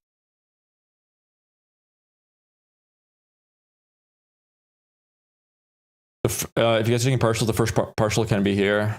I might do. I do want to do this, but I know price is gonna hit these targets. So negative confluence factors. This daily FEG right here. Bit sketchy. That's why a partial here would be nice. It's essentially just below the midpoint of it. Once it passes on, I will be taking off 1 micro, and then the second micro is going to be at all-time highs. Pay yourself for this if you guys are in it. Keep going price.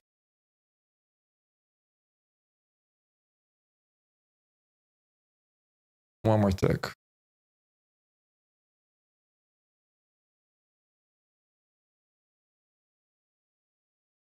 All right, so I partialed out.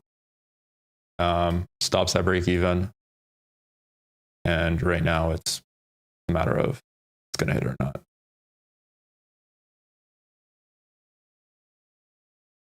The reason why I'm protecting my stop here is because of, see, this is fucked PA right here.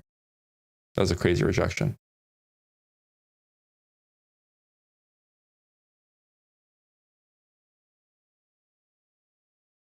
Price went back into this where are we, the breaker right here, right? Here is a bullish breaker. If your stop's below this, I'd say that's fair. Bullish breaker.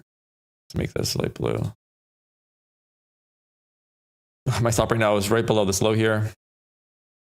And price really has one price to hit right now, just here.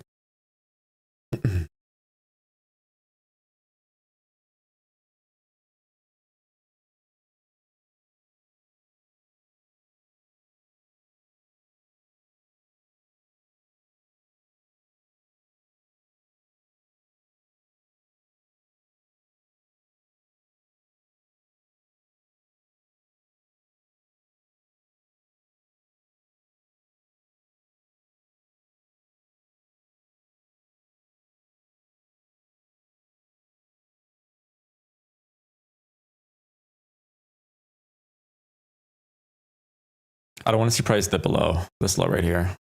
Like once it pushes into the bearish breaker, we do want to see a clear push to the upside. And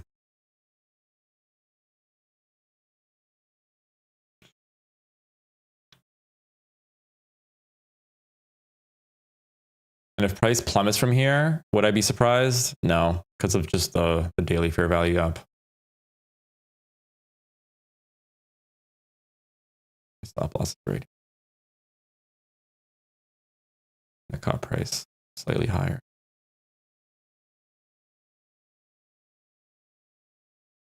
There you go. Keep going, price. Dolly or GB, you still in it?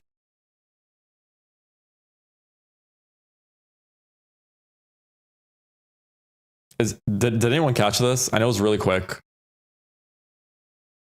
I really wish I held on to my first entry, but I panicked and I short closed when I saw price rejecting this on a 15-second, but then it punched back up. Really nice. So again, my key takeaway is once I see a bullish close like this, that's entry for me right there. It wouldn't be this. This is me trying to foretell what price is going to happen. I would have been good with my stop loss, but the better entry is the confirmation, the push higher, the fair value gap formation, or the anticipation at least of the fair value gap with a push like this. What blue was I using for all these levels? That blue looks a bit weird. Bullish media. I think we're safe now.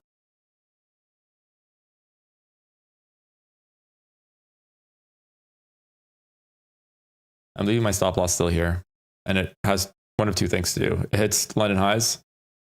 And I'm taking out for, it's going to be roughly like 120 per account total. So I guess 600. Or it just essentially takes me out at almost at break even. I tried no entry. Yeah. It's like you have to be very, very nimble, very fast with these trades.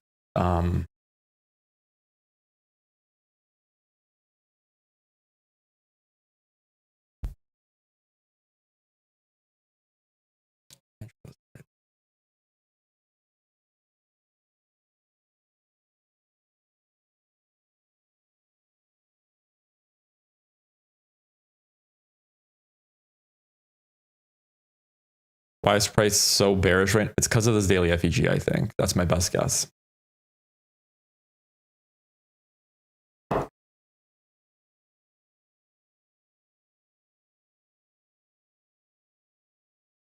Is my stop going to be taken out? I don't know. 50-50 now. It can take out these equal lows here, push lower, and then go higher. Or this might be the high. It might leave all this open and start pushing lower. I don't know.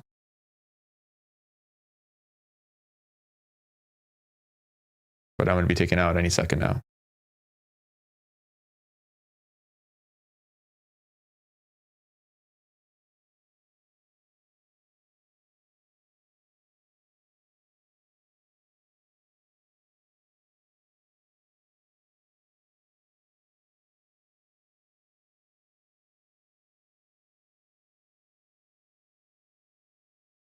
Yeah, macro's kicking in 6 minutes.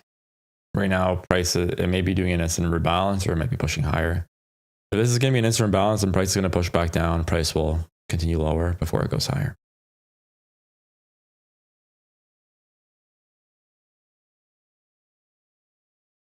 Clean. There you go. I wanted to break the high of this bearish order block right here. That's what I want to see. This level, the open being broken at 21.95. That's going to give me confidence that it's going to go higher. Then I want to see break the midpoint of this wick right here. And then once it breaks this, then the trade is safe to go to highs.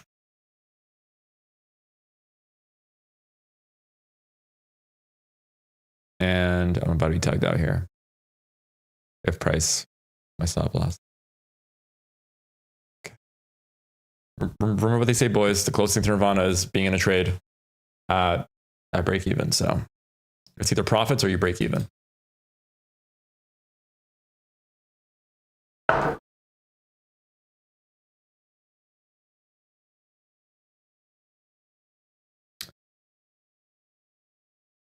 I believe.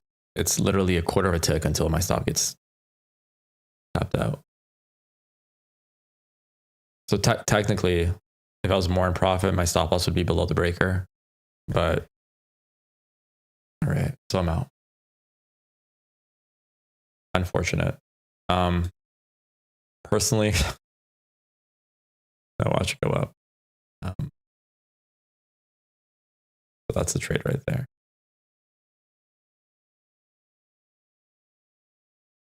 I'm glad I partialed out 50% at this high. Remember, always partial out, guys. Once it hits 50%, find the first high. Once it takes it, partial out. Yeah, back to break even. Yeah, see, I took 2 stupid trades, which I knew that they were very low risk because I'm only trading I'm only risking one micro. But see, when the op hits, you would have been up in the positives. So I'm learning too much for myself on these live streams. All right. You know, if you haven't taken a trade or you are where you are right now, where like, what would I do right now for price? I'd wait for a bit more, to be honest. Would I go long from here? We have relative equal highs above us, but it's a daily FEG here. Price is going back down to this level right here, most likely. Let's see how it respects it. I'm not going in back long. Like, that confidence factor in me is, it was high when we first opened, but now it diminished.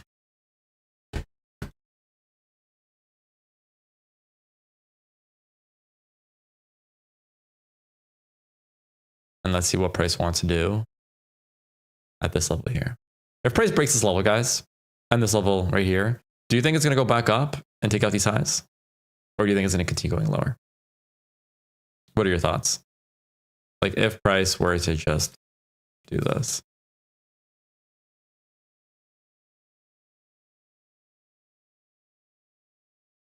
Like, where do you think price is going to go? Is it going to go back up to these highs? Or is it going to start going lower to the sell side? That's the question, right? If A, then B, right?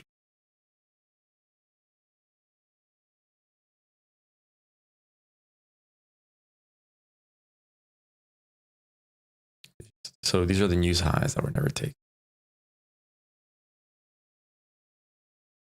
Okay, so price, the 1 minute candle here, it closed above the first fair value gap after 930. Right, rejected it.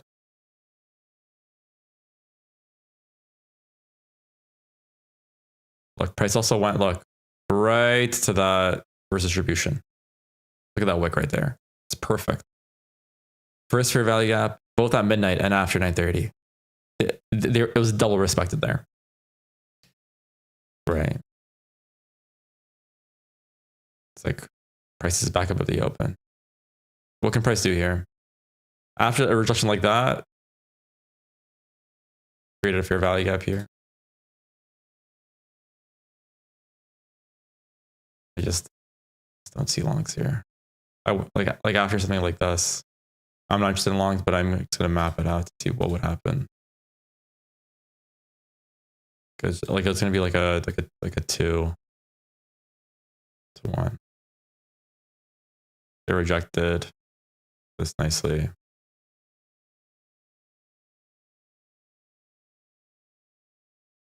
But right now it's trading below the bearish. Like, it broke the bearish breaker, bullish breaker to the downside. Came back to the first percentage fair value gap. Is it going to skyrocket from here to these highs? It could. See, it's just so unknown right now. There's a push higher. But I'm personally sitting on the sidelines here.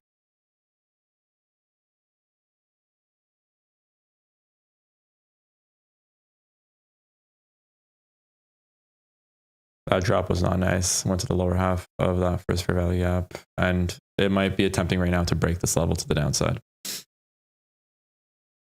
But we'll see here.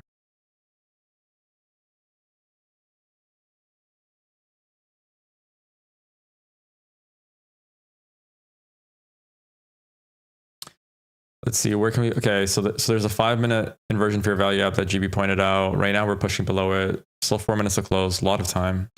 It broke way below this. this BISI. So this is definitely not good for longs right now. But we're still sitting above the first percent for value gap on the 1 minute. So like, to be honest, guys, I don't know if this is high probability longs. It could go long from here, but I will not be taking this long. Like right now, what I'm waiting for is, unfortunately, we have these equal highs here, but a break of these levels and taking it short. This daily FEG here, it's doing work. In 8 minutes, the candle's going to close like that. Like the bodies don't even want to get into the first quadrant on the way up. I'm going to be right back, guys, in like 2 minutes, but be back.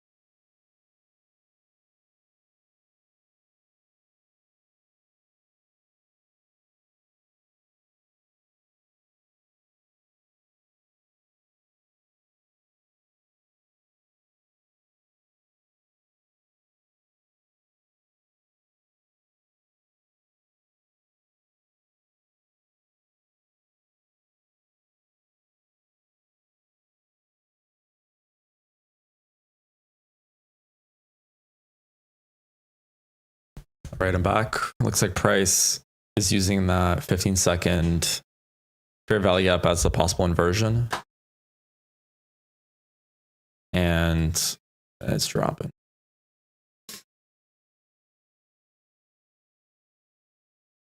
Okay, it's pushing right now into the midnight opening range. This body of this bearish candle closed right, right at it here. See? Buying and selling pressure, guys, makes price do this. After that, probably, okay. Like something like this really, it would be better if these highs were tagged and then we dropped lower. It would put the probability 10x the downside. We can see here right now, price is breaking these levels here that we talked about before. I'm sure based on the closer 1 minute. Yeah, I guess this price, maybe this was after the, like this was the Judah before it pushed higher, taking these highs. But right now, if in 6 minutes, the 1 hour is going to close, and we got yesterday. So I'm technically bearish right now. 952 right here. Yeah. So I'm going to see right now, it's going to come back up. So right now it's trading in the new week and the new day opening gaps. We are in the macro right now, the 1050 to, when's it a 1050 macro start right here? Let's see what price is going to do now here. But it looks like, guys, shorts are being targeted. I just don't see price going back up all the way here. It could possibly reject the new day opening gap and the new week opening gap, but for me to take a short here, I do want to at least pull back to this level right here and then short. Let's see here.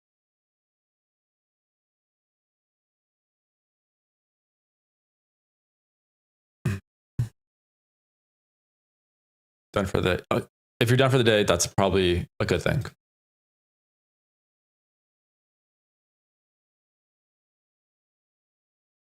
Oh, you caught shorts, nice.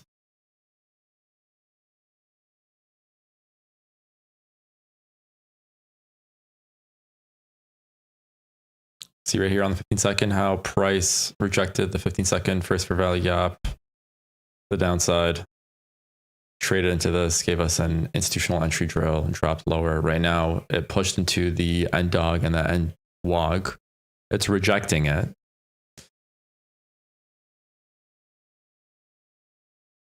Price is coming back up into this purple area here. Let's see what it wants to do. Price did leave a fair value gap right here to the downside.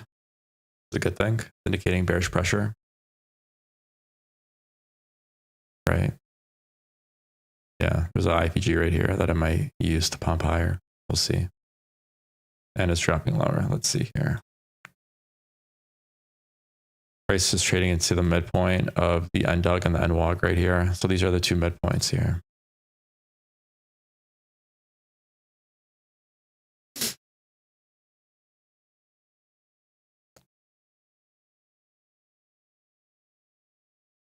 It pushed into the CE or the midpoints of these NUDOG and NWOGs. It's pushing higher. It's pushing into this midnight opening range.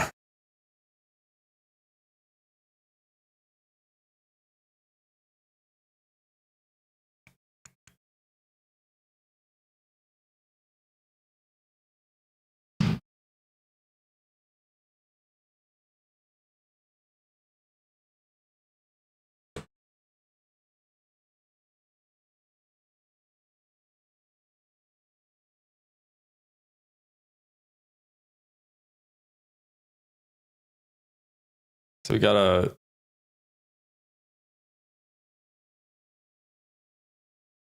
I'll keep it messy, but we do have a SIBI here. Yeah, it's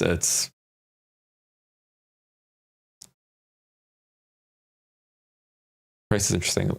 Based on the hourly, I am bearish. Based on the 5-minute, I'm bullish and bearish. And then based on this right here, this rejection of this level, the drop lower, I think price wants to go lower now from here. Let's see if it can go back up into this level here.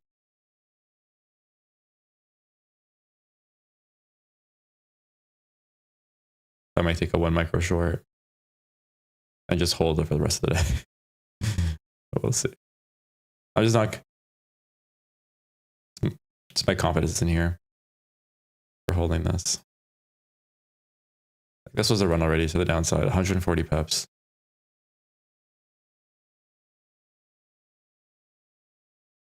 But the good thing is the play made sense, right? It was the Judah and up to the highs. It didn't fully materialize the way we wanted it to, but that's fine. And now it's just pushing lower. And where is it going? Is it going to hit these sell side like today? I don't think so. Like it has to move 400, 300 handles to these lows. This might be a move for tomorrow. What's tomorrow? Let's see the news. Forex Factory. Yeah, there it goes. So just hit yesterday's closing price. Tomorrow we have CPI at 8:30. So same thing, guys. It's going to be heads chopped off. This might be a CPI target, to be honest. But from an hourly, this looks very bearish. Dom, when the initial member gets the disc title, oh geez. Yeah, no problem. It's gonna be like all the members in January. Like this is like my first real month of streaming. I started streaming in December, but at the end of the month, I'll give titles. Oh geez. Go slow. Am I going too fast? I'm sorry. I'll slow it down. Price went into yesterday's close here. It fully closed in the gap. And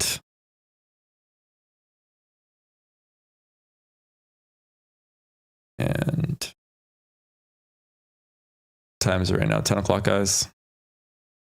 10 minutes left till the 10 o'clock macro finishes.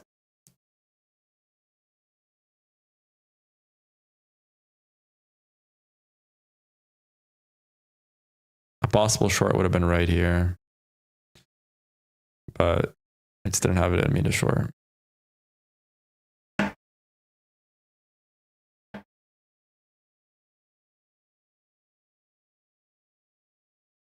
So I think today in the afternoon session, what can possibly play out?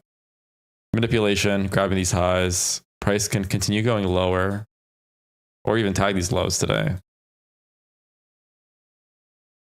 But that's kind of what price did today. It kind of went up, dropped back down.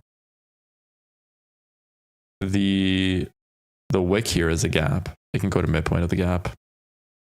I just don't have a firm read, guys, on what the price, like it's either A or B, but framing a high probability trade, I don't think we're going to get that in the next half an hour. I exited my stop loss hit, closed system, 1 trade per day rule. Good. Very good. Usner. Nice. Sorry if I mispronounced your name. So I guess other than that, guys, I don't know if I'm going to, yeah, good short there, Dow. Right?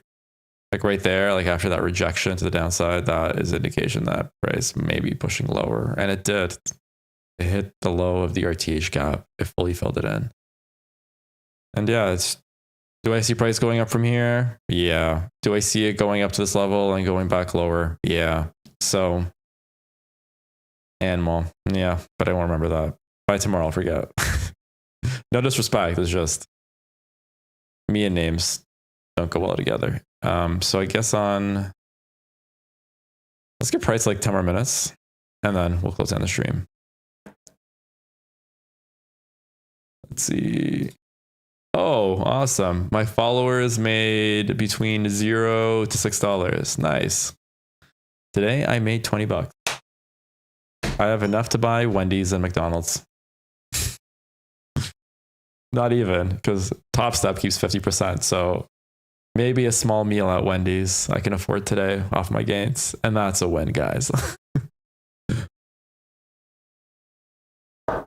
Yeah, once this chat starts getting crazy, I'm going to have to get mods, guys. So if anyone's down to be a mod, shoot me a ping. And then when the time comes, we'll flip the switch. But so far, today, I think we had a really good, even though some of us made money, some of us lost money, or some of us didn't make money, I think today was a great trading session. This was good price action, even though it didn't deliver to targets. Good job, Sergio. Even though it didn't really... It's somewhat clean PA that we understood. We almost caught a trade early in the morning, at least I did. I took a stupid trade after that, so I'm in here. And then this was the final trade with a nice partial. Unfortunately, it didn't hit targets. But other than that, we walk away victorious. Hopefully you guys learned something today. I'm just going to wait what price is going to do here at this midnight opening. Once price breaks this high, that's technically a midnight or a market structure shift on the 1 minute. But like, would you take a long from here? It's going to have to freaking, like, it's being right now supported by the N dog and the N wog, the new week and the new day opening gap, but it has to break these levels. And then first fair value gap. And then once it's here, will it push higher? Possibly, right? But now we have relative equal lows here. So these two lows here are equal lows. Right. So this is something to watch out for as well.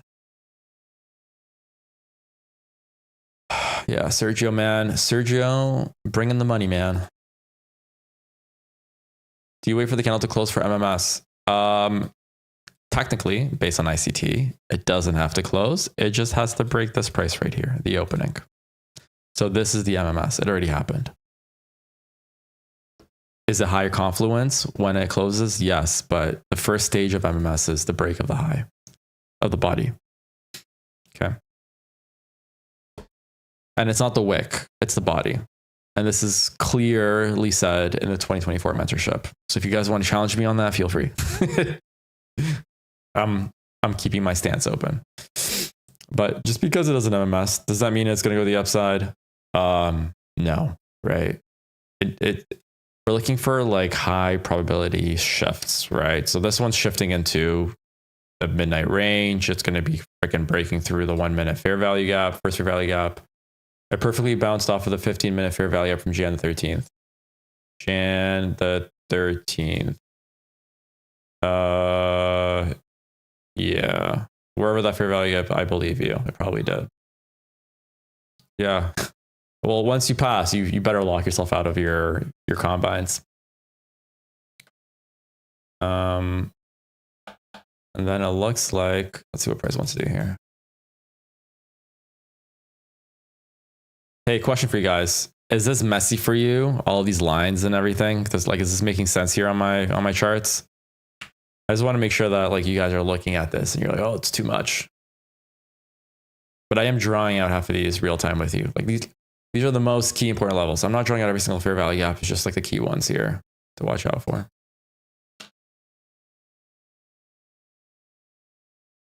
Dun, dun, dun, dun. So price is pushing past the CE of the, yes, clear chart better. Okay, good.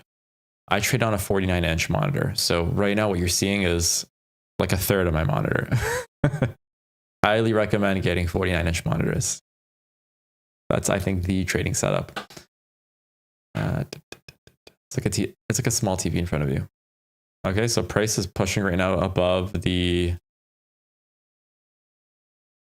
midnight opening range, right? It pushed past the first fair value gap on the 15-second that formed after 9:30. Right now it's trading into, you can see how many levels of support it's pushing into right now. So could you have traded in? I don't know. I wouldn't. I think it's like a stupid trade. Even this long right here, like this solid rejection off of the CE of the new week opening gap, would I have taken that? No, it's just because of all these levels above us. Samsung G9. Do I have a Samsung? One sec. Oh, do you have a Samsung G9? Oh, that's sick. So that's the 49-inch, right? Like, so I have my aspect ratio is like a regular one. It's not the widescreen. It's like a like a regular monitor, but it's 49-inch. I used to have an ultra wide, like a 49-inch ultra. I did not like it personally, and I had the Samsung G9 to be honest, but I didn't like it. I had to move my head too much from left to right to process information.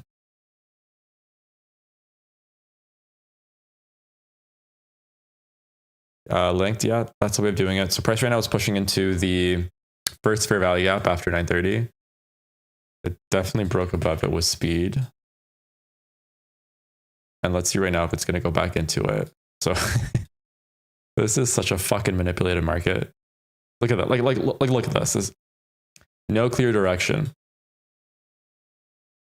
So right now price is trading above almost all the key levels. The last one is like the RTH gap. And then once it gets above this, yeah, again, got into my head again. I think it's going to go long from here.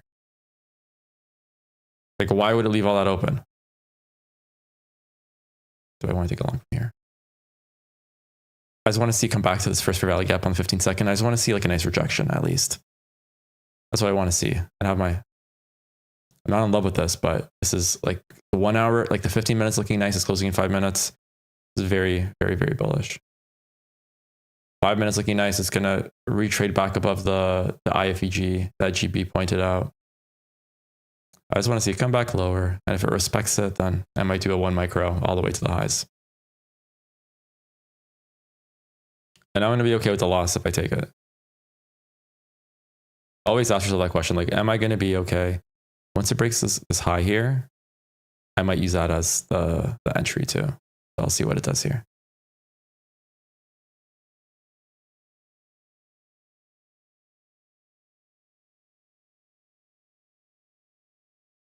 What's going to be the possible trade here?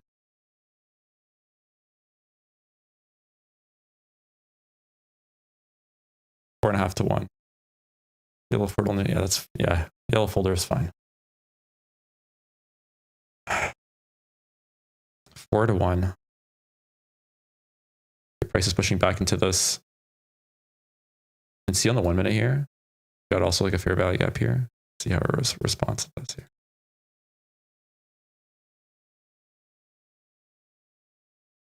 Come on, come back lower.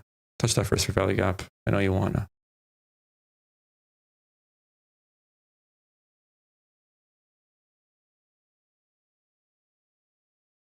And let's see if it's going to go into it and reject it or just plow right through it. So it did touch the upper half.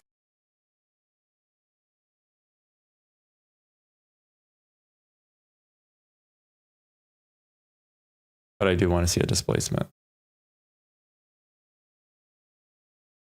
Okay, I'm in for 1 micro. I'm anticipating that it's going to create a fair value gap, and it looks like I may be wrong about that, but let's see. I am risking right now $70 to the downside.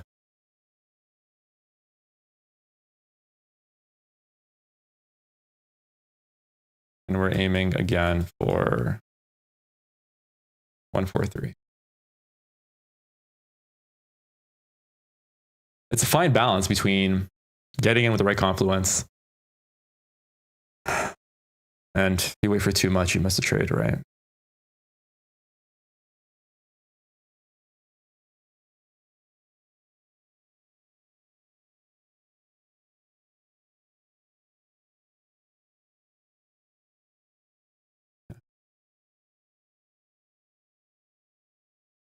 So my stop right now is sitting below right here. I scaled in to 2 micros.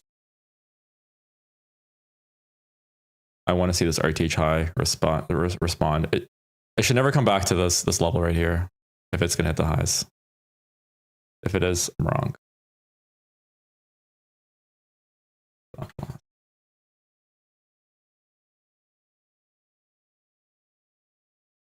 What are the highs at here? 143.25, 143.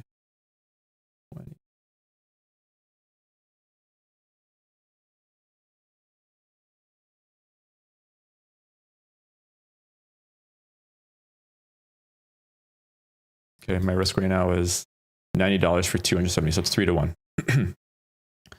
Stop loss is pretty aggressive right here. It's sitting right here, right below this low. Price should have no reason to go back to it. It touched it, it displaced higher. It's going to create a fair value gap in 10 seconds. And then once it breaks this, I'm not interested.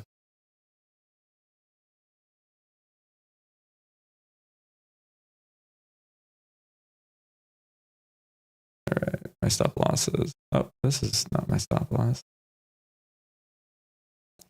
Let's fucking go. Here you go, boys. That's how you do it. Patience. See, and I had no idea which way it's gonna go, but like once you kind of see those little breadcrumbs, right? Market's like, I'm gonna go up. That's kind of when I saw that. Can the trade still hit me out on? It can. I can lose on this trade. Maybe 60% up, and I'm out. Oh my gosh. I just did a manual close here. That's not what I wanted to see. All right, guys. That was freaking.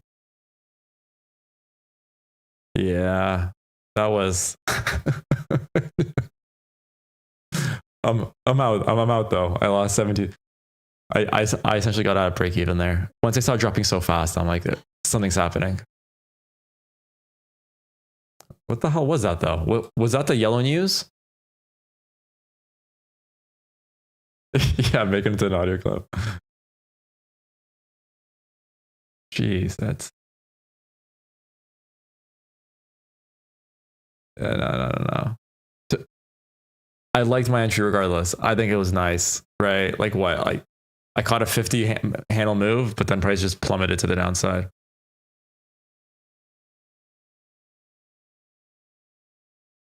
I just don't know why I did that. And then price, if you decide to go back up again from here, I'm going to lose my mind.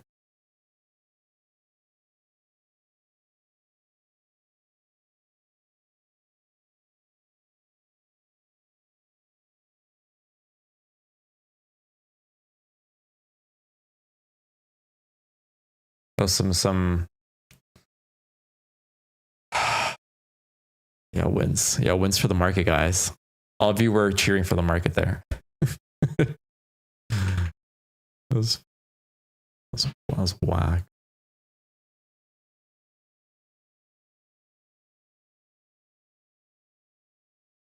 See, you should never celebrate before it hits your target. Like shit like this happens. Okay, so we're entering 1030. Price right now, it did some weird move to the downside. It's probably gonna, is it gonna push back up? Honestly, if it does, I'm not surprised. God damn it.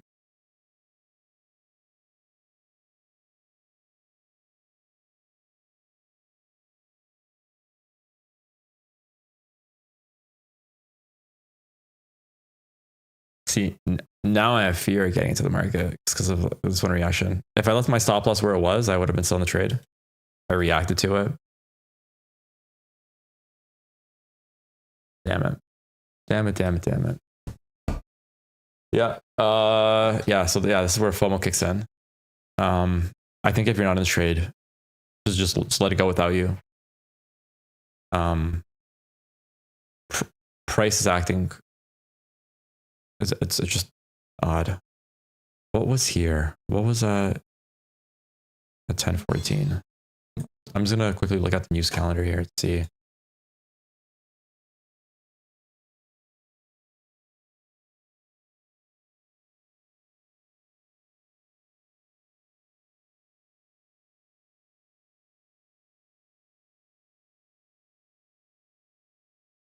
So today is the 13th. Yeah, so there was no news. There's really nothing.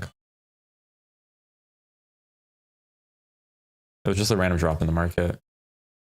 Yeah. No, like I have to be disciplined for you guys. Like, unfortunately, like it hits. Do I think it's gonna hit the freaking profit? I think it can, but just let it go. So I guess altogether, let's just watch hit target here.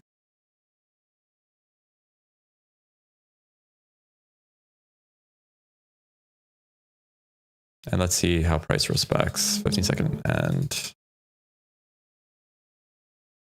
like if price comes back down here and it rejects it, then that might be a possible entry.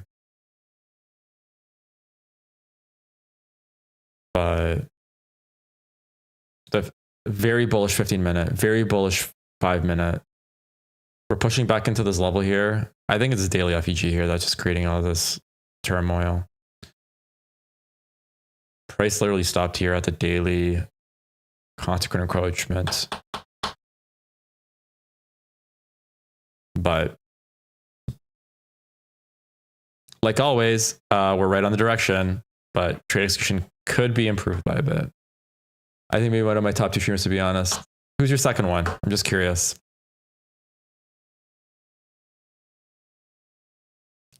Really? That's good to hear, Sergio. That rejection right there off of that fair value gap. The best see. There's like Tanya Trades. She's pretty big. She was the biggest, I think. That's who I knew of. Like when I saw her stream, and I'm like, let me try to do it better. Sometimes at the end of the day, when I get a win, I go on her channel and I'm like, oh, look who performed better than you. But she's a great trader. You shouldn't really compare yourself against anyone. I think we do naturally because we're humans, and that's how we compare. Or like that's how we rank through comparison. It's the only way in life. You have a baseline. You get a new car and then you freaking downgrade to a minivan because you need one, and you're like, man, this minivan sucks. But if you first got a minivan, you'd be like, it's awesome. The King line. King's line decent. Interesting. What time is it right now?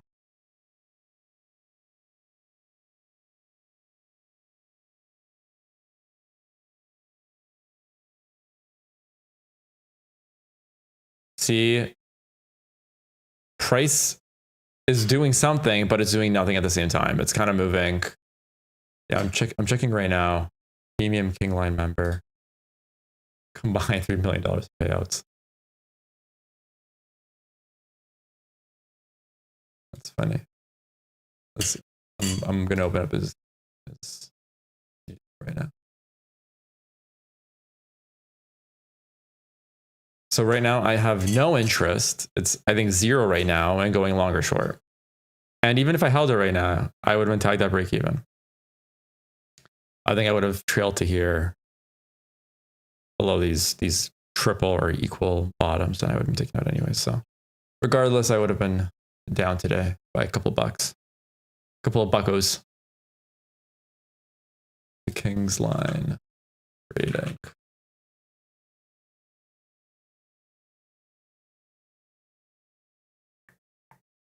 Interesting. Okay. Charmaine. Yeah. I know of Charmaine as well. I like him as like.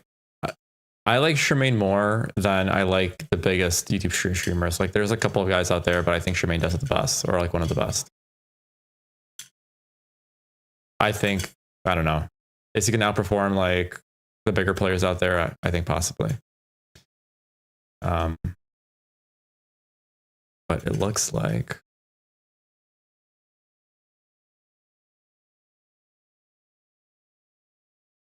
price went back into the RTH open. So you always use the open and the close and the midpoint of this RTH gap as points of resistance and support, okay? To support trades, right? So when we saw, price bouncing off of this, I did want to see some kind of bounce off of this, take it long. Unfortunately, price never got to targets. Today's a day where it's price never hit targets. And other days we have price where it hits targets and we profit on those. So all in all, even if price gets back to this level here, I'm not interested in long. It had so many opportunities to go long. It didn't. Am I going to trade the afternoon session today? Probably not. The lunchtime macro at 11:30. Am I going to trade it? No. Why? Because we haven't really moved anywhere. If this was a one-sided move, I'd be looking at 11:30 trades. But because it's a whole bunch of nothing here, I'm sitting on the sidelines. So I guess on that note, guys, see you guys tomorrow. I'm not going to waste any more of your time. Go do something productive. I recommend you guys don't trade, but you guys can do whatever you want. I just don't see high probability for the rest of the day. Or there might be, but I'm logging off for the day. I'm personally going to watch the 2024 mentorship. I'm on video 17 now. I got 51 to go. I'm taking diligent notes of each one, and you'll see my trading slightly improve over the next 3 weeks as I consume more ICT. I still have, I think, 50 hours left to watch the 2024 one last time. But other than that, guys, if you enjoyed it, feel free to drop a like. I'd appreciate that. And on that note, catch you later.